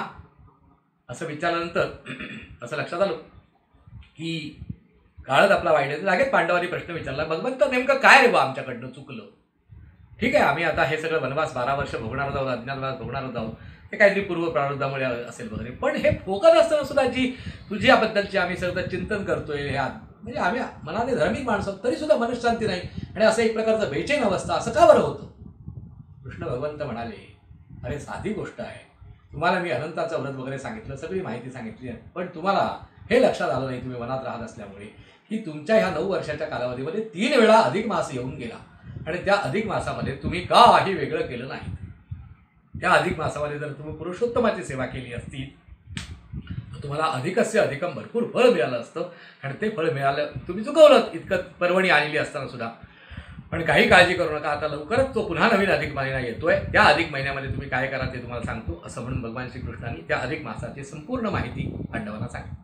तर द्रौपदी त्याच्यावरती विचारते, पण माझा तर जन्म एकंदरीत द्रुपद राजाच्या इकडनं यज्ञातून झाला वगैरे सगळं सांगतात, मग माझ्यावरती हे यांना तर सगळ्यांना वनवासात सगळ्यांना आमच्याबरोबर माझ्यावरती एकटीवरती वस्त्रहरणाचा पण प्रसंग गुजरला, जास्तीचा आहे तो एकदम माझ्या म्हणजे भयानक माझ्या तो जिव्हारी लागलेला असा प्रकारचा प्रसंग, तो माझ्यावर काय यावा बरं असं कृष्णाने प्रश्न विचारला. तर कृष्ण हसत म्हणाला, पूर्वजन्मीची तुझी गोष्ट तुला माहित नाही, मी मला माहिती आहे. पूर्वीच्या काळी तुझा आधीचा जन्म होता ती गोष्ट सांगतो. तू माधवी नावाची मुलगी होतीस मागच्या जन्मामध्ये आणि तू ब्राह्मणाची मुलगी होतीस. नवरा बायको अतिशय सद्गुणी अशा प्रकारचे सदाचरणी असे होते आणि तुझ्या लहानपणीच आई गेली त्या जन्मातल्या, माधवीच्या जन्मातल्या आई निघून गेली म्हणजे तिचा मृत्यू झाला आणि त्याच्यानंतर वडिलांनीच आई आणि वडील दोघांचं प्रेम देऊन तुला अगदी लहानाचं मोठं केलं. पण तुझ्याकडे त्यावेळी अशी काही चुणूक होती की त्याच्यामुळे मुलगी असून तू फार विद्वान होतीस आपोआपच, म्हणजे तुला वेगवेगळ्या प्रकारचं ज्ञान आणि त्यामुळे अशा प्रकारची ज्ञानवान माझी मुलगी आहे, ती अत्यंत सज्जन धनवान आणि सगळ्या बाजूने अगदी परिपूर्ण अशा प्रकारच्या नवऱ्याला दिली जावी अशा प्रकारचा जावई शोधायचा म्हणून तुझ्या वडिलांनी खूप प्रयत्न केला. अगदी पटकन मिळेल त्या जावयाशी म्हणजे व्यक्तीशी लग्न लावून दिलं, मुलीचं असं केलं नाही आणि ते शोधाशोधीमध्ये काही वर्ष निघून गेली आणि दुर्दैवाचा भाग असा की त्या दरम्याने तुझ्या त्या जन्मातल्या वडिलांचा मृत्यू झाला. तो मृत्यू झाल्यानंतर तुझ्या त्यावेळच्या जन्मातल्या वडिलांचे मित्र होते दुर्वास ऋषी. दुर्वास ऋषी तिथे आठवणीने आले आणि तुला वेगळ्या प्रकारे कसं वागावं याची सगळी काही ती माहिती सांगितली, व्रतवैकल्य कसं करावं. आणि त्यावेळी ते बोलता बोलता सहजच म्हणाले की हे माधवी, तुला मी अधिक महिन्याचं व्रत आणि माहिती सांगतो. आणि तू अधिक महिन्याची माहिती त्या दुर्वास ऋषीने सगळी वेगवेगळ्या प्रकारची सांगितली, पण तू म्हणजे हे काहीतरी नवीनच आहे असं ऐकून तू त्याच्याकडे दुर्लक्ष केलंस आणि तू त्या अधिक महिन्याची निंदा केलीस. असला पुरुषोत्तम आणि कसला थापा मारतात हे कसले आपले प्रत्येक आपल्या कामाला लावतात व्रतवैकल्याच्या, अशी कुठेतरी तुझी भावना होती त्याच्यामध्ये. आणि त्यामुळे ते असं तू मनातून जशी हसली आहेस किंवा त्याची निंदा केली तसं, आणि ते 3 वर्षातून एकदा येणार, बघू मग कधी येईल तेव्हा येईल, अशा प्रकारचा विचार जेव्हा तुझ्या मनात आला तेव्हा अधिक मासाचा आणि पुरुषोत्तमाचा अपमान झाला. आणि त्यामुळे दुर्वास ऋषींना त्यावेळी असं मनात आलं होतं, ही पोरगी जरा अधिक दिसते, हिला एक शाप द्यावं. पण ते असं म्हणतात, दैवगती तिच्या काय आहे ते होईल, कशाला मी तरी भरीला पडावं. म्हणून दुर्वास ऋषी निघून गेले. ते निघून गेले याला आपल्या तपश्चर्येला म्हणा किंवा अन्य ठिकाणी. आणि तसं करत असताना मग तुझं असं लक्षात आलं, काहीतरी आपल्याला जर काही प्राप्त करायचं असेल तर तपश्चर्या करणं जा. म्हणून तू असं ठरवलंस की शिवपंचाक्षरी मंत्र नमः शिवाय हा जो मंत्र आहे त्या मंत्राच्या साहाय्याने भरपूर तपश्चर्या करायची.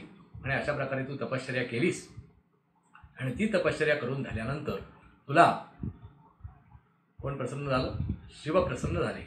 आणि मग तू सांग, ते म्हणाले तसं म्हणजे तू माग काय तुला हवं तर तू त्या काळामध्ये मला नवरा कसा मिळावा याच्याबद्दलचं चिंतन असं केलेलं होतंस की त्याला भाला चालवता आला पाहिजे, तलवार चालवता आली पाहिजे, उत्तम प्रकारचं धनुर्वेद म्हणजे त्याला चांगल्यापैकी शरसंधान करता आलं पाहिजे, धनुष्यबाण चालवता आलं पाहिजे, त्याच्याचबरोबर उत्तम गदा पण चालवता आली पाहिजे, तो प्रचंड ताकदवान पण असायला पाहिजे, दिसायला अतिशय सुंदर असायला पाहिजे, त्याला ज्योतिषविद्या पण आली पाहिजे, अश्वांचा अभ्यास पण म्हणजे घोड्यांचा अभ्यास पण आला पाहिजे, गाईगुरांचा अभ्यास पण त्याला आला पाहिजे, त्याला रबलविद्या पण आली पाहिजे, दिसायलाही तो सुंदर असायला पाहिजे. आणि एवढं सगळं असून धर्माचरण पण सुंदर असलं पाहिजे त्याचं. असे इतके सगळे विचार एकाच वेळी डोक्यात आले असल्यामुळे तू एकदम जोराने पती द्या असं 5 वेळा म्हणालीस. मग शंकर म्हणाले तथा प्रत्येक वेळी तथाचू असं 5 वेगवेगळं म्हणाल्यामुळे ते 5 वरदानामध्ये रूपांतरित झालं. आणि तुला 5 नवरे या जन्मात करावे लागले.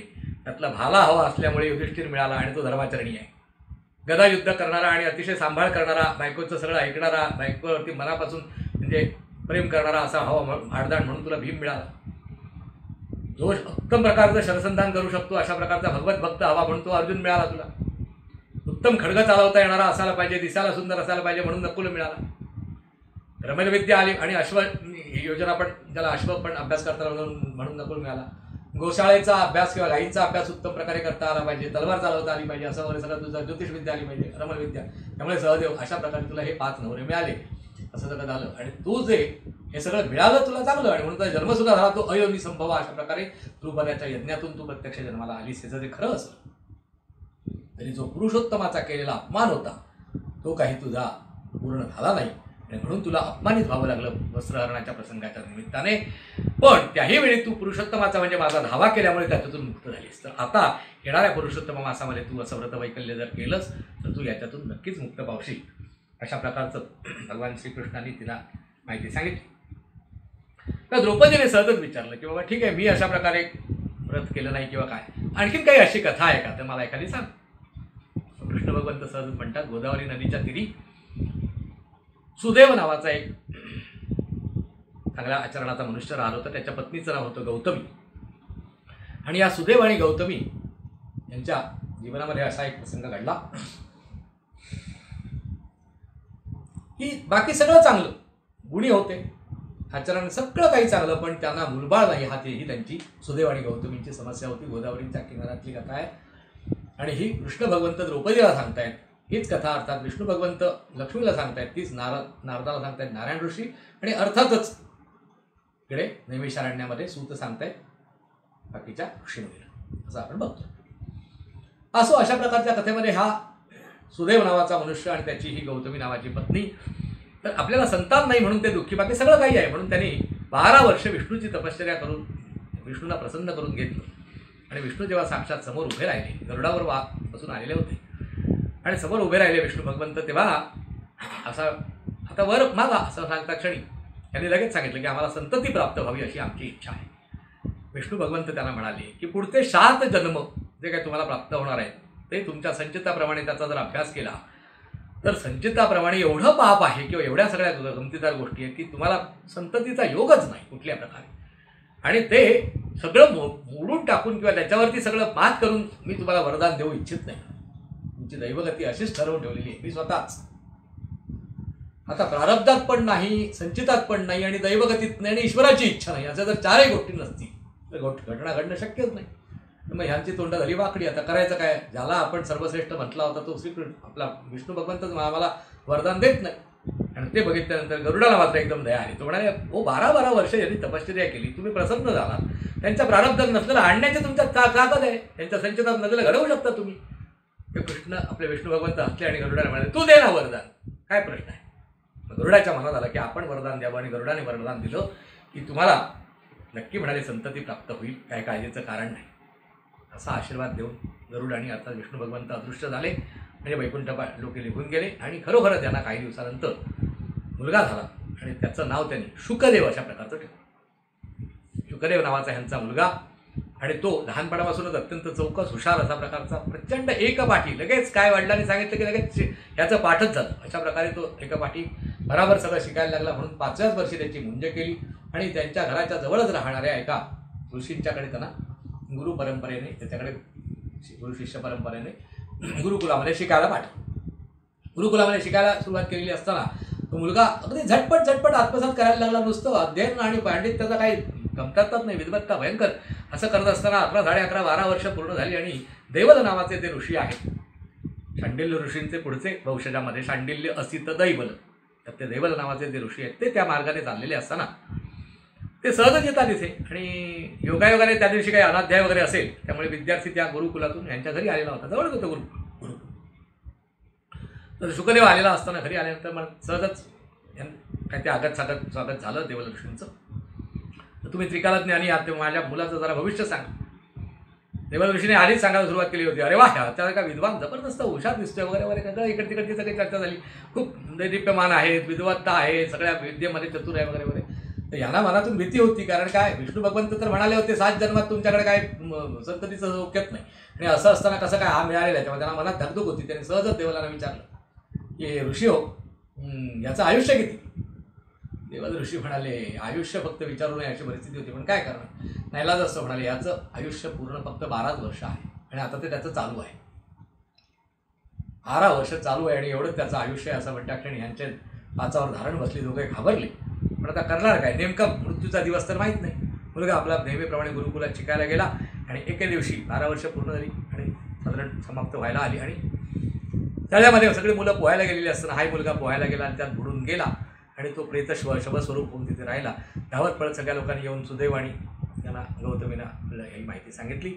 ते तळ्याच्या काठी गेले, प्रेत काढून घेतलं मांडीवरती आणि हो हो करून रडायला लागले, कारण त्यांचा सगळाचा सगळा जीव हा त्या मुलामध्ये शुकदेवामध्ये गुंतलेला होता. आणि असं असल्यामुळे प्रेत मांडीवर घेतलं, कोणालाही दहन करायला किंवा पुढची प्रक्रिया करायला हे हातच लावू देईना. आणि गंगा यमुना डोळ्यातून वाहता आहेत आणि प्रेत पायावरती मांडीवर अर्धा भाग आईच्या म्हणजे गौतमीच्या मांडीवर, उरलेला सुदैवाच्या मांडीवर, अशा प्रकारे झोपलेलं प्रेत, म्हणजे झोपलेलं म्हणजे पवडलेलं, अशा प्रकारचं प्रेत खालीवर घेतलं आहे. आणि योगायोगाने नेमकं ही जेव्हा घटना घडली तेव्हा अधिक मास सुरू झालेला होता, पुरुषोत्तम मास सुरू झाला. आणि तो संपूर्ण या तळ्याच्या काठी या दोन्ही दाम्पत्यांनी पूर्ण 1 महिना अन्न नाही, पाणी नाही, काही नाही, अशा प्रकारे महिनाभर, कारण त्यांना दुसरं काही सुचतच नव्हतं. माझा मुलगा आमचा गेला बस. आता बाजूच्या त्या गुरुकुलातल्या ऋषींनी म्हणजे आणखीन गुरुदेवांनी काय कोणाकडे लक्ष नाही, काही नाही, फक्त एकच. आणि नेमका जो अधिक महिना आला होता तो श्रावण किंवा भाद्रपदासारखा कुठला तरी वर्षा ऋतूतला असावा. धो पाऊस सारखा अधूनमधून 24 तासातून अधूनमधून पडायचा आणि त्या पावसात हे भिजले जायचे. पुन्हा अंग पुष्ण वगैरे काही माहीत नाही, प्रेत तसंच आपलं मांडीवर पडलेलं आणि तशाच अवस्थेमधून ते चाललंय, असा प्रकार होतो. आणि असं होता होता शेवटी परिस्थिती अशी होते, 1 महिना पूर्ण झाल्यानंतर साक्षात पुरुषोत्तम भगवान खाली येतात आणि म्हणतात, त्या मुलाला जिवंत करून देतात आणि म्हणतात की तुमच्याकडनं व्रत झालेलं आहे मोठंसं, का बरं ह्याला जिवंत केलं. तर म्हणाले, हो अधिक महिना पूर्ण महिनाभर तुम्ही या तळ्याच्या काठी वास्तव्य केलं, पूर्ण दिवस रात्र उपोषण केलं आणि त्याचबरोबर काय केलं, सतत त्या पावसाचं प्रत्यक्ष वृष्टीजलाने स्नान केलं, शुद्ध जलाने स्नान केलं आणि मनामध्ये का बरं भगवंताने आम्हाला असा मुलगा दिला, म्हणजे भगवंत असं तुमच्या मनात सतत आलं आणि त्यामुळे मी तुमच्यावर प्रसन्न झालेलो आहे, असं म्हणून म्हणाले, या मुलाला मी 12,000 वर्षाचं आयुष्य देतो, असं पुरुषोत्तम भगवंतांनी म्हणजे त्या श्रीकृष्णांनी सांगितलं. आणि तुम्हाला मात्र अनेक जन्म प्राप्त होतील आणि तुमचं पुण्य तेवढं ना जरी असलं तरी ते मुलगा एवढा तुम्हाला मिळण्याचं एवढं पुण्य तुम्हाला आहे, तुम्ही काही जन्मात तुम्हाला मोक्ष मिळण्याची शक्यता आहे, असं म्हणून तो स्वर्गलोक. आणि तो जो मुलगा होता तो त्याचं नावही शुकदेव होतं. आता 12,000 वर्ष जर पृथ्वी तलावर तसाच राहिला तर तो म्हातारा दिसेल किंवा अन्य काही होईल. म्हणून याला गुप्त होण्याची, दुसरं रूप धारण करण्याची वगैरे अशा प्रकारची शक्ती नंतर प्राप्त होते. अशा प्रकारे यांचा उद्धार झाला आणि ते गोलोकामध्ये निघून गेले. हे लोक स्वर्गात गेले आणि अर्थातच हा शुकदेव पोपटाचं रूप घेऊन राहायला लागला. हवं त्याचं रूप, आता शुकच नाव होतं, तो पोपटाचं रूप घेऊन राहायला त्याला सोपं जायचं. हवं तेव्हा रूप पालटू शकायचं, हवा तेव्हा तो अदृश्य होऊ शकायचा. सगळं त्याला त्या 12,000 वर्षाच्या कालावधीमध्ये करता येणं शक्य असलेला अशा प्रकारचा देह, अशा प्रकारची शक्ती. अशा प्रकारे इथे हा तिसरा अध्याय समाप्त होतो. त्याच्यानंतर मग द्रौपदीने आणखीन काही प्रश्न विचारले किंवा अन्य काही अशा प्रकारचे प्रश्न विचारले गेले. तेव्हा पुढच्या जन्मात ह्यांचं काय होतं त्याची कथा सांगतो म्हणाला कृष्ण. म्हणाला भगवंत, पुढच्या जन्मामध्ये दृढधन्वा नावाचा एका राजाच्या रूपाने हा सुदेव होता. तो दृढधन्वा नावाच्या राजाने रूपाने तो जन्माला आला. हा जो दृढधन्वा नावाचा राजा, तो सुद्धा अतिशय सदाचरणी, त्याची पत्नी पतिव्रता, गुणाने उत्तम, राज्यकारभाराने उत्तम, शस्त्रास्त्र विद्येने उत्तम, सगळ्या गोष्टीत राजाकडे जे चांगले चांगले गुण असायला पाहिजेत त्या सगळ्या गुणांनी युक्त अशा प्रकारचा तो. कारण काय, पुरुषोत्तम मासाचं पुण्य होतं मागच्या जन्मातलं सुदैवाचं, आणि म्हणून तो दृढधन्वा जरी झाला असला या जन्मात तरी सुद्धा त्याचं सगळं काही उत्तम अशा प्रकारचं होतं. आणि एक दिवशी तो मृगयेला म्हणजे अर्थात शिकार करायला गेला होता.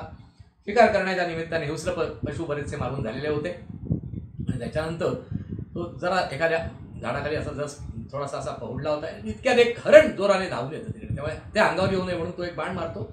बाण हरणाला लागतो पण ते हरिण तिथे पडत नाही. ते त्या बाण अंगात रुतलेलंच जोराने वेगाने पुढे पळायला लागतं. त्या राजाला आश्चर्य वाटतं, असं कसं माझा बाण एवढा मर्मभेदी का लागला नाही त्याला, असं म्हणून तो धावत पळत कुठे ते पडते. ते ठिकाण असतं अर्थात एक वडाच्या झाडाच्या खाली. आणि वडाच्या झाडाखाली त्यांनी राजा जाऊन जाते. तो जोरात धावपळ झालेली असल्यामुळे तो जरासा थकलेला असतो. तेव्हा जाऊन तो आपला बसतो तिथे शांतपणे. आणि इतक्यात आकाशामध्ये हा तो म्हणजे झाडावरती तो पोपट रूपाने पूर्वजन्मीचा अर्थात त्यांचा जो मुलगा शुकदेव आहे तो तिथे बसलेला. त्याला कळतं की हा आपला पूर्वजन्मातला म्हणजे आपला खरा बाप आहे, तर नवीन जन्म प्राप्त होऊन आज आलेला आहे. तर ह्याचा उद्धार व्हावा असं त्याच्या मनात येतं. आणि तो म्हणतो ह्याच्याकडे राजवैभव वगैरे सगळं आहे, पण ह्याचा उद्धार व्हायला पाहिजे. राजवैभवात रंगून राहणे हे काही तो अशाश्वत गोष्टीत रमला आहे.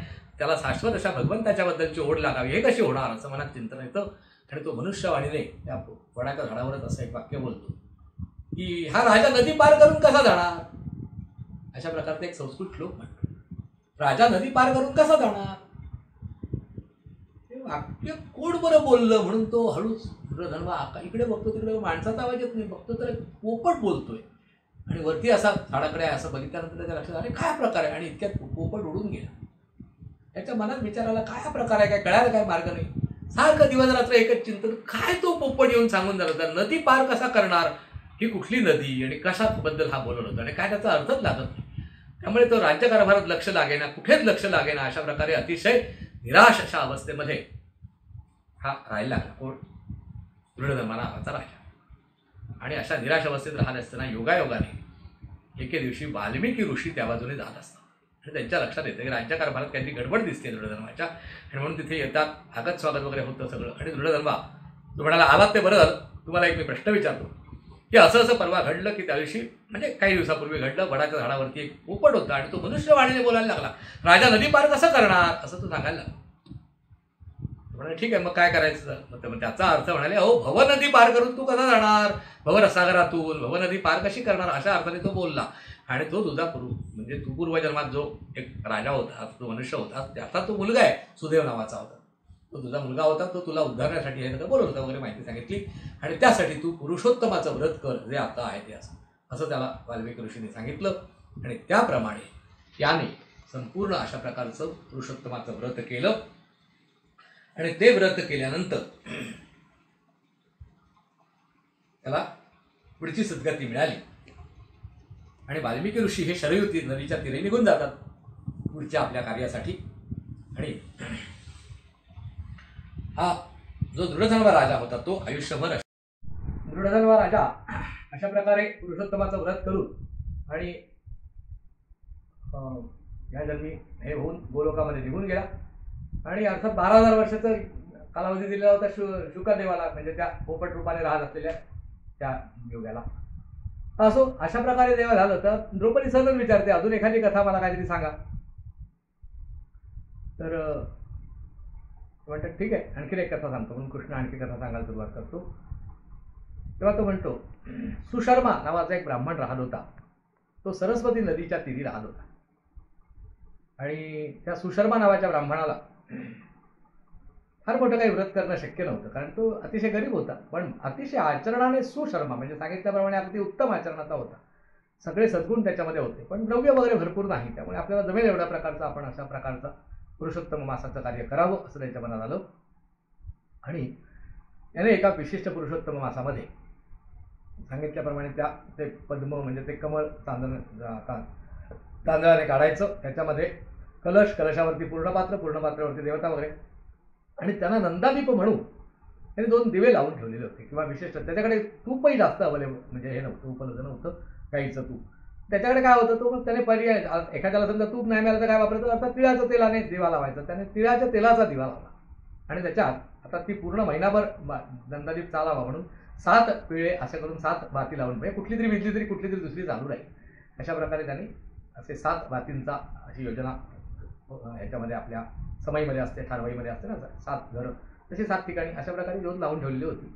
आणि सतत काही त्याला ते बघता येत, काही वेळानंतर त्याला अशी काजळी धरली. पण योगायोग असा घडला की उंदराच्या मागे एक मांजर धावत होतं योगायोगाने. आणि ते धावता धावता तो उंदीर जिकडे जातो इतक्या जोराने मांजर पळालं की चुकून मांजराने उडी मारायला, आणि त्यात नेमका तो पाय त्याच्या त्या दिव्याला लागला. पण तो गंमत असती की दिवा काही सटकला गेला नाही किंवा ती ठाणवई काही पडली नाही, समई काही पडली नाही, पण त्याच्यातल्या ज्योतीला काळजी धरली होती ना, त्या काजळीवरती असा चुकून पायाचा धक्का लागला.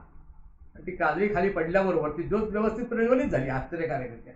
आपल्याला असं वाटेल की कदाचित त्या मांजराचा पाय लागून दिवा पडला किंवा काहीतरी अपशकुन झाला वगैरे, असं काय होत नाही. उलट पक्षी असं होतं की थोडीशी ती काजळी होती, त्याला धक्का लागला पायाचा, आणि त्यामुळे ती ज्योत आणखीन प्रज्वलित झाली.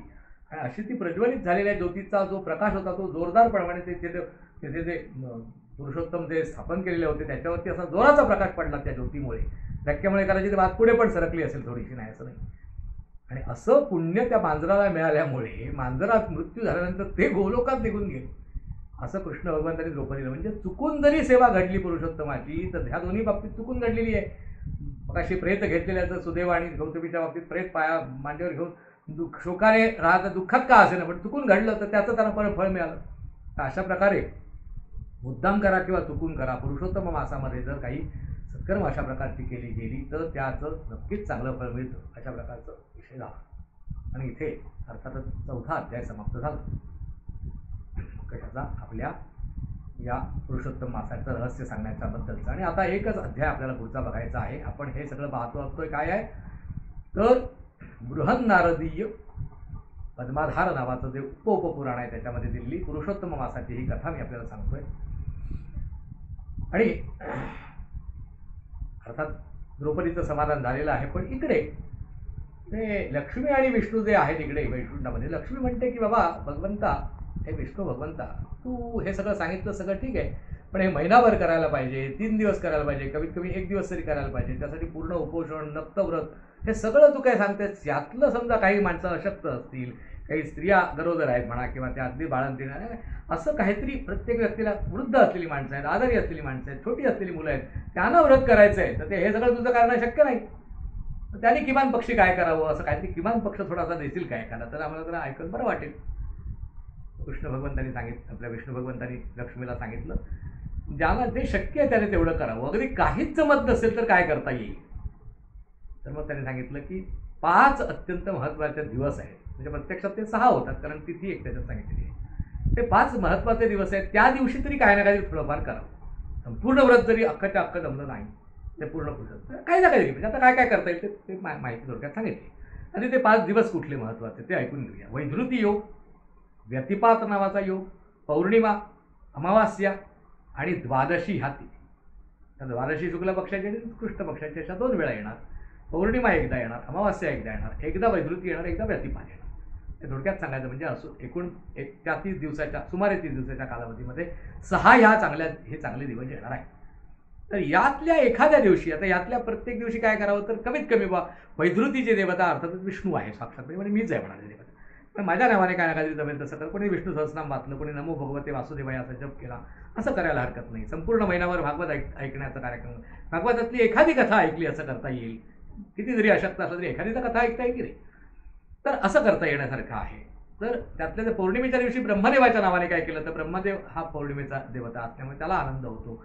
अमावास्येच्या दिवशी करायचं तर पितरांसाठी काय केलं पुरुषोत्तम मासामध्ये साध्याधिक, तर ते त्याला अधिक फळ देणारा आहे. वैवस आपला गतिपाद जर योग आलेला असेल तर त्या योगावरती केलं तर ते गतिपाद योगाची यमदेवता आहे, त्यामुळे यमाला काही ना काही त्याच्यापासून हे मिळेल. आणि द्वादशीच्या दिवशी जर काही केलं तर ते संपूर्ण पुरुषोत्तमाचीच ती तिथी असल्यामुळे पुरुषोत्तमाला विष्णू भगवंतांना भरपूर आनंद होईल, गोलोकामध्ये कृष्णाला आनंद होईल. तेव्हा शुक्ल द्वादशी आणि कृष्ण द्वादशी या 2 दिवशी तरी कमीत कमी त्यातलं जमेल तेवढं करावं. तर जमेल तेवढ्यातलं कमीत कमी काय असं आणखीन लक्ष्मीने आणखीन सखोल विचारलं असता भगवान त्याला म्हणाले, भगवान विष्णू म्हणाले लक्ष्मीना की अगदीच काय त्याला जमत नसेल ना त्यांनी मौनाने भोजन करायचं, जेवताना काही बोलायचं नाही. एकान्न नावाचं व्रत करता येईल की बाबा एकच प्रकारचं अन्न, मी बाबा काय वरण भात भाजी अमुक प्रकारची भाजी, समजा बाय भेंडीची असेल तर हेच पदार्थ दर दिवशी भोजनामध्ये वापरणार असं करता येतं. नक्तव्रत करता येतं, एकभुक्त मागे आपण बघितलं हे सगळे करता येतात. यातलं काही ज्याला जमत नाही त्याने स्नान करताना मी काहीही भाषण करणार नाही, म्हणजे पैखरी वाणीतून काही बोलणार नाही, अशा प्रकारचं व्रत करता येईल. त्याला अन्न सेवन करताना, स्नान करत असताना किंवा देवता पूजा वगैरे करत असताना बोलणार नाही, अशा प्रकारचं लघु मौन ज्याला म्हणते अशा प्रकारचं व्रत त्याला करता येईल. काहीच नाही तर संध्याकाळच्या वेळी ते दिवा लावता येईल. संपूर्ण महिनाभर दिवा बाबा एक तुपाचा दिवा मी नवीन घेणार, म्हणजे निरंजन वगैरे, किंवा त्याला शक्य नसेल तर मातीचा दिवा घेईल, त्याच्यात मी दर दिवशी देवासमोर वात लावणार संध्याकाळचं, असं महिनाभर करता येणं शक्य आहे. हेही ज्याला शक्य नाही त्यातलं यातलं काहीही एक दिवशी तरी करावं व्यक्तीने. जे अशक्त, आता जसं तू लक्ष्मी विचारलंस की बाबा अशक्त व्यक्ती असेल, स्त्री असेल, काही आणखीन त्याला काही आजारीपणा वगैरे असेल तर त्या काळामध्ये त्याने मौनाने भोजन करणे, मौनाने स्नान करणे, मौनाने पूजा अर्चन करणे असं करायचं. अर्थात मौनामध्ये काय आलं, देवतेचं सगळं मंत्राचे जप वगैरे सगळं करायचे, म्हणजे जो आपला नाममंत्र असेल, नमो भगवते वासुदेवाय असेल, नमः शिवाय असेल, आणखीन काय असेल तो मंत्र जप करायचा, पण मोठ्याने नाही, मनातल्या मनात करायचा. अशा प्रकारे व्रत केलं तर तो पुरुषोत्तम त्याला अशक्त असलेल्या व्यक्तीबद्दलच्या अशक्तपणाबद्दल तो जाणतो आणि त्यामुळे त्याला त्याचं जर नकळत केलेल्याचं पुण्य मिळतं तर थोडंसं केलेल्याचं कार्य मिळणार तर अवश्य त्याचं पुण्य मिळेल. आणि या कालावधीमध्ये 33 अपूपांचं दान करण्याचं महत्त्व आहे. अपूप म्हणजे अनारसे करता नाही आले अनारसे तरी चालतील, त्याच्याऐवजी पेढे, बर्फी, अन्य काय मैसूर पाक, अशा प्रकारचे 33 अशा प्रकारचे काय ना काहीतरी खाद्यपदार्थ असे सत्पात्री व्यक्तीला द्यावेत, जावयाला द्यावेत, अशा प्रकारचा जो समज आहे तो लोकांनी शोधून काढलेली योजना आहे. म्हणजे अधिक महिन्याच्या निमित्ताने जावयाला दान दिलं की काय होतं, जावई ब्राह्मण आहे त्याला दान दिल्यासारखं झालं, म्हणजे एका दगडातून पक्षी, जावई पण खुश आणि आपला पुरुषोत्तम मासाचं दान पण झालं. ही लोकांनी काढलेली पळवाट आहे. प्रत्यक्षात शास्त्रकारांनी कुठेही असं लिहून ठेवलेलं नाही की जावयाला हे दान द्यावं, उलट पक्षी सत्पात्री ब्राह्मणाला द्यावं. आणि कोणाला देऊ नये अशातला भाग नाही, आपण अवश्य देऊ शकतो, पण जर पुरुषोत्तमाचं पुण्य हवं असेल, पुरुषोत्तम मासाचं फळ हवं असेल तर सत्पात्री व्यक्तीला ते दान केलं गेलं पाहिजे आणि त्या दानाबरोबर दक्षिणा दिली गेली पाहिजे. अशा प्रकारे केल्यानंतर आपल्याला पुरुषोत्तम मासाचं, अधिक मासाचं जास्तीत जास्त पुण्य प्राप्त होतं. अधिक मास रहस्य किती सांगावं तेवढं थोडंच आहे. अतिशय घाईघाईने मी आपल्याला ही संपूर्ण कथा सांगितली, पण आता आपल्याकडे सुविधा आहे की आपण हे पुन्हा पुन्हा ऐकू शकता. आणि त्यामुळे हे किती घाईने सांगितलेलं असलं तरी पुन्हा पुन्हा ऐकायला येण्याची ही आपल्याला सोय उपलब्ध असल्यामुळे आपण कोणी माझ्यावर रागवणार नाही अशी मी कल्पना करतो. आणि आपल्याला वेळ संपत आली, भरपूरच वेळ झाली. आपल्याला दिलेला वेळ होता तो कालावधी कमी होता, त्याच्यापेक्षा मी थोडं जास्त कालावधी घेतला आहे. खरं म्हणजे मला या आपल्या फलकाबद्दल सुद्धा आणखीन बरंच सांगता येण्यासारखं होतं. त्या मलमासासंदर्भातलं हे अधिक महिने आधी पुढे कधी कधी कुठले कुठले येणार आहेत ते सगळे सांगता येण्यासारखे होते. बऱ्याच घटना आता अजून बऱ्याच सांगण्यासारख्या शक्य होत्या, पण शेवटी विषयाला कुठेतरी मर्यादा ही आहेच. तर ते आपण हा थोडा यावेळेचा हटके विषय, नेहमीच्या पठडीतल्या बाहेरचा अशा प्रकारचा विषय आपण शांतचित्ताने ऐकून घेतला. आणि मला मुख्य म्हणजे ज्येष्ठ नागरिक संघातर्फे पुन्हा पुन्हा आमंत्रण दिलं जातं आहे. म्हणजे नक्कीच ज्येष्ठ नागरिक संघाचे माझे ज्येष्ठ सदस्य हे मला आशीर्वाद देत आहेत आणि माझं भाषण त्यांना आवडतं आहे असं मी अर्थ समजतो. आणि यूट्यूबच्या माध्यमातून किंवा अन्य माध्यमातून इतरही श्रोते असतील त्या सगळ्या श्रोत्यांना ही कथा आवडली अशी कल्पना करतो. सर्वांना पुरुषोत्तमाचे आशीर्वाद मिळवत आणि येत्या अधिक महिन्यामध्ये पुरुषोत्तमाची सेवा आपल्याकडनं काय ना काहीतरी घडो आणि हे कथा सांगण्याचं मला भाग्य मिळालं म्हणून माझ्याकडनं ही सेवा पुरुषोत्तम मासामध्ये आपोआपच लोकांपर्यंत पोहोचण्याचं कार्य घडत आहे.